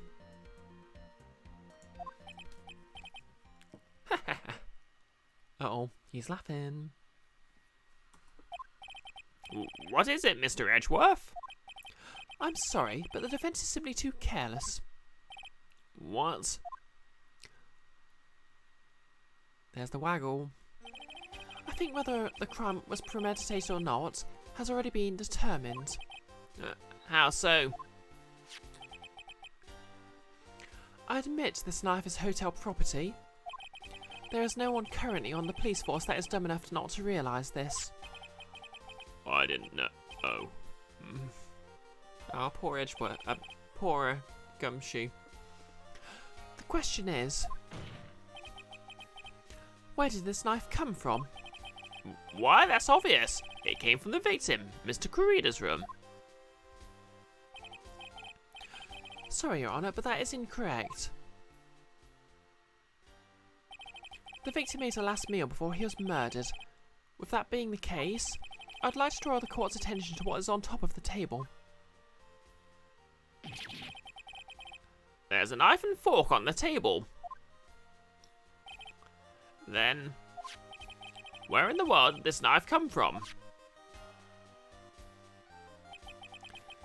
If it pleases the court, I'd like for us to recall the room of the defendant, Mr. Matt on guard. Especially what was on top of his table. There is something missing. Perhaps it is a single knife. We investigated the leftover dishes for fingerprints, and while we were investigating, we came to the conclusion that Mr. Battengard's knife was missing.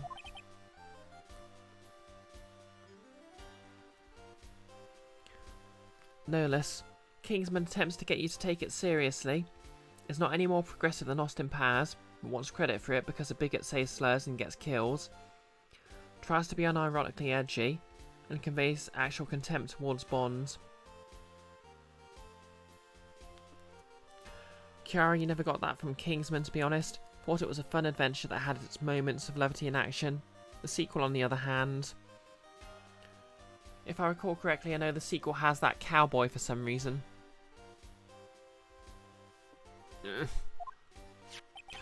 Mr. On Guard had gone to the victim's room with that knife he had used during dinner. Why would he carry a knife on a visit?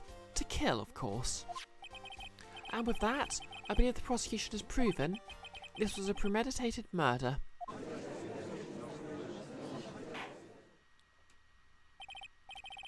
Amazing, Mr. Edgeworth. Absolutely brilliant. A brilliantly clear deduction. It seems like Edgeworth had this plan from the very beginning. This must be one of those traps, and I just walked headlong into it. A murder weapon with fingerprints and a button from the victim's costume. Yes, quite a sizable amount of evidence here. I can safely say that any further deliberation is a waste of your honest time. Although, I wouldn't mind if the defence were to present evidence not yet shown to the court. Evidence not yet shown? He means evidence that the court hasn't seen yet. In other words, new evidence. What does the defence have to say about this, Mr. Wright? Well...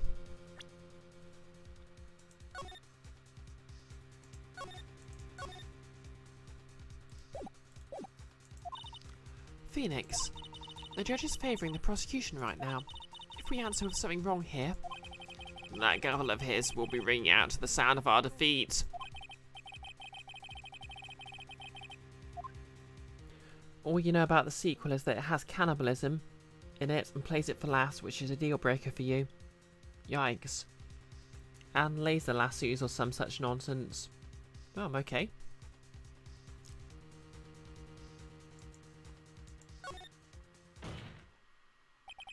There's one. One piece of evidence that catches my attention. Something this court has yet to see. Mr. Wright? I will say this one more time. I do not feel this trial needs to continue at all. However, I'm giving you one chance and only one. What the judge is saying, Mr. Wright, is don't try pulling one of your usual bluffs here. If I mess this up, it's curtains for all of us. You may now present one, and only one piece of evidence. Now then, what is this important evidence that you must show to the court?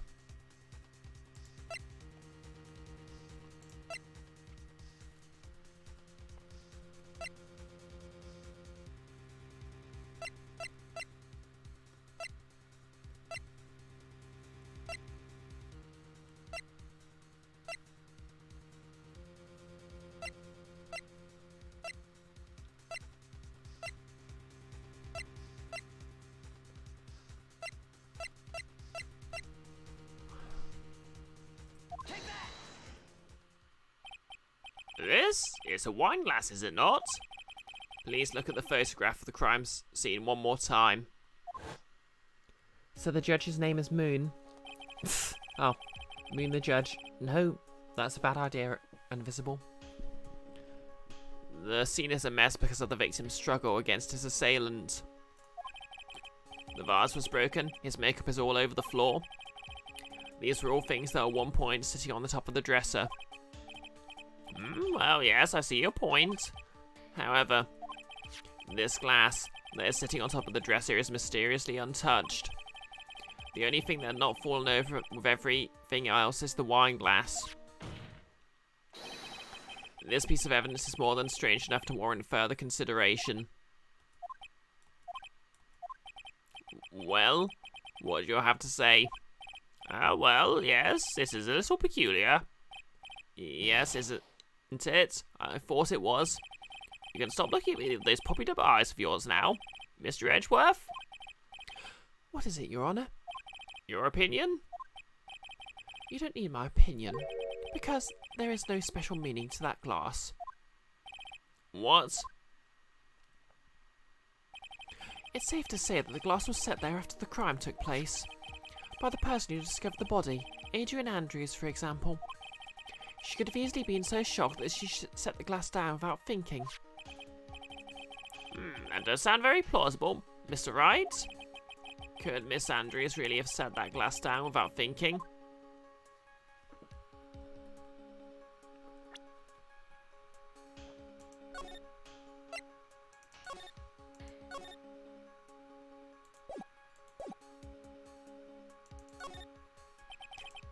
If I appear weak here, the trial is over.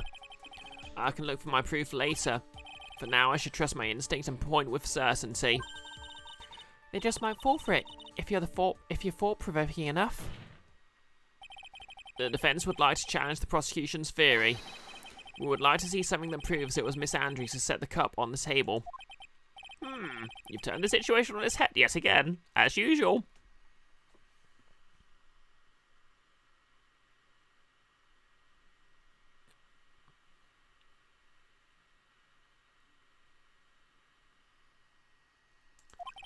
Mr. Edgeworth, do you have any proof to back up your claim? There's no way he has any. He's just bluffing. Unlike Mr. Wright, I never say anything unless I have the evidence to support it. What? You're not thinking hard enough today, right? Did you think this wine glass escapes my notice? Then? Of course, it has been thoroughly inspected. Fingerprints. Fingerprints? There are only one set of fingerprints left on this wine glass. Only one? Well, whose were they? They were not the victims nor the defendants. Rather, they are of one Adrian Andrews. The tomato juice in the mirror. WTF was that tropey about again? I think it's when the protagonist discovers that they're not who they thought they were or something like that.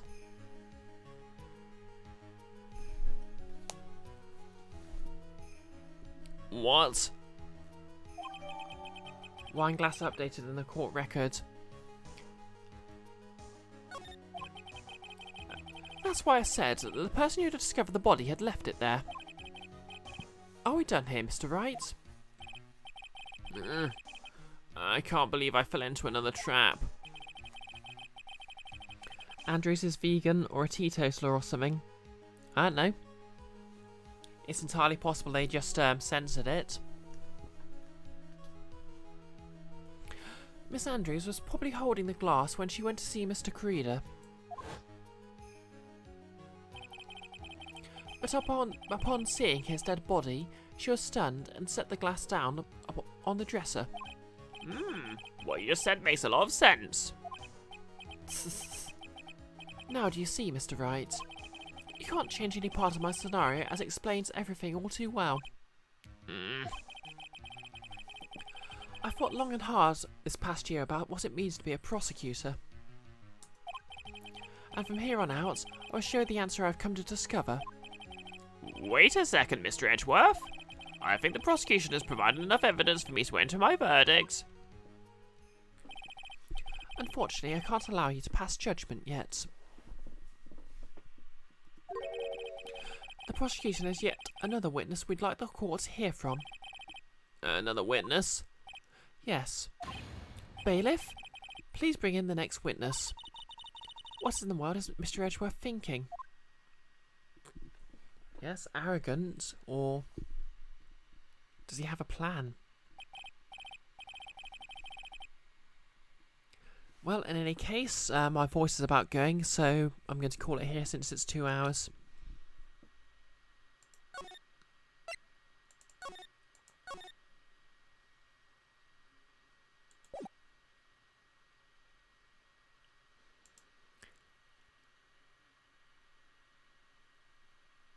So yeah, thanks everyone for dropping by. I hope you had fun.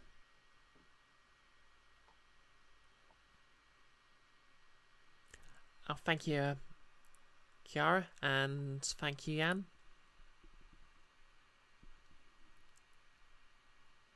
No less, Andrews is wearing McChamp's power limiter belt. I mean, you're not wrong.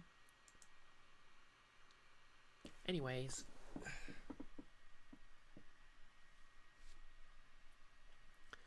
I'll be back on Monday with more Ikenfell.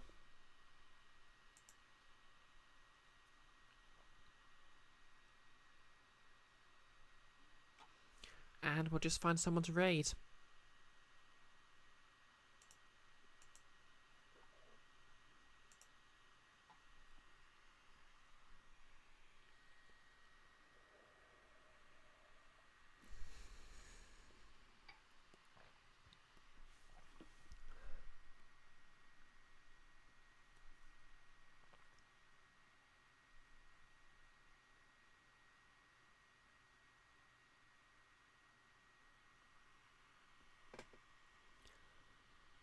No, Twitter. I haven't started a Twitter poll yet because I wasn't as close to the end of Ikenfell as I thought, so I'm probably still going to be playing it next week. I am taking suggestions though.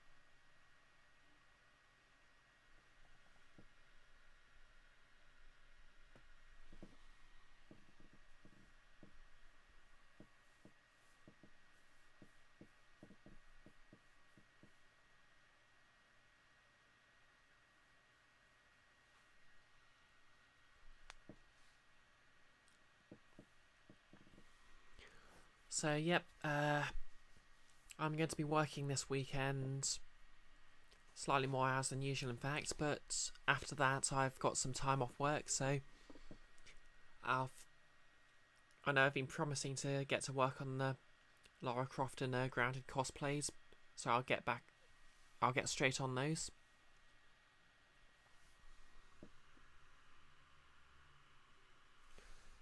Helenica was in the Racial Justice bundle. I'll check it out. I don't know if Wildfire is gay, but in fact I'll be going into it blind.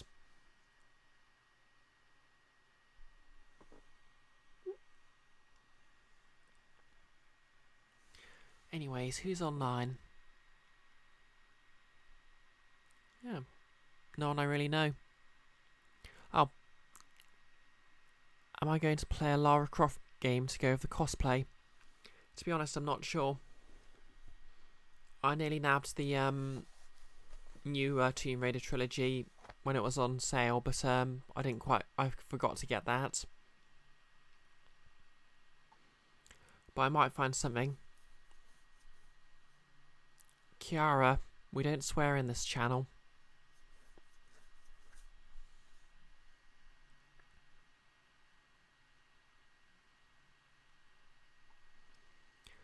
Anyways...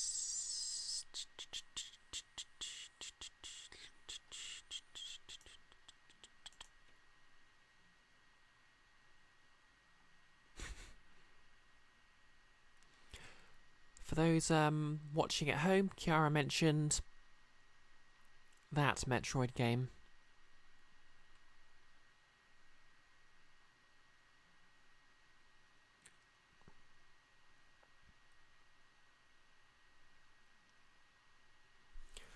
Yeah, I'm not really sure what I've got set up emulation-wise. I suppose I could see if my PS4 has any of the originals or something. That might be interesting. Okay. Oh, Iggy Maid is playing Golden Sun.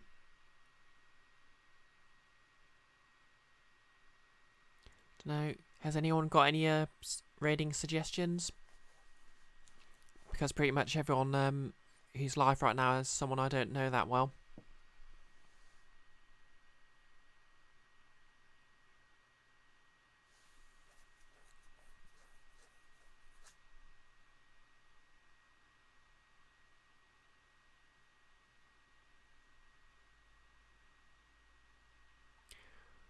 Library of Ruina. Yeah, okay, I'll give Enbis a raid then. Because I'm kind of curious to know what that is.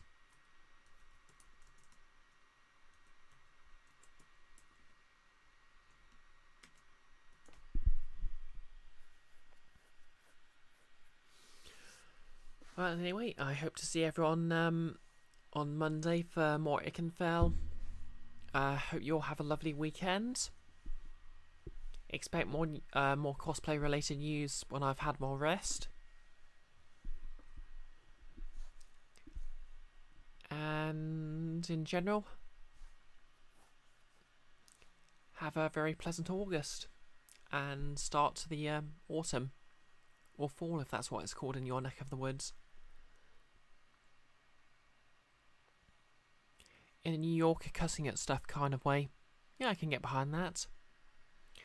Okay, we're going to be raiding them in 3, 2, 1, and in the immortal words of Mario, let's go!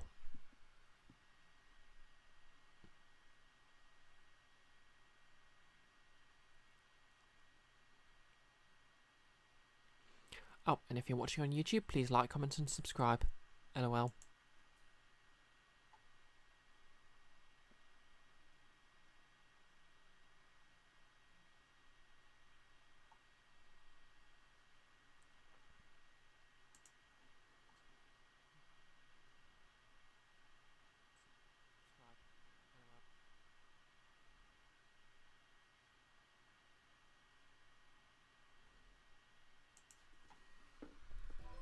Oh fuck! Thanks for the raid, BisectedBrioche. What the hell? This stream is going ridiculous. There's that one. Faint is eh. Fleet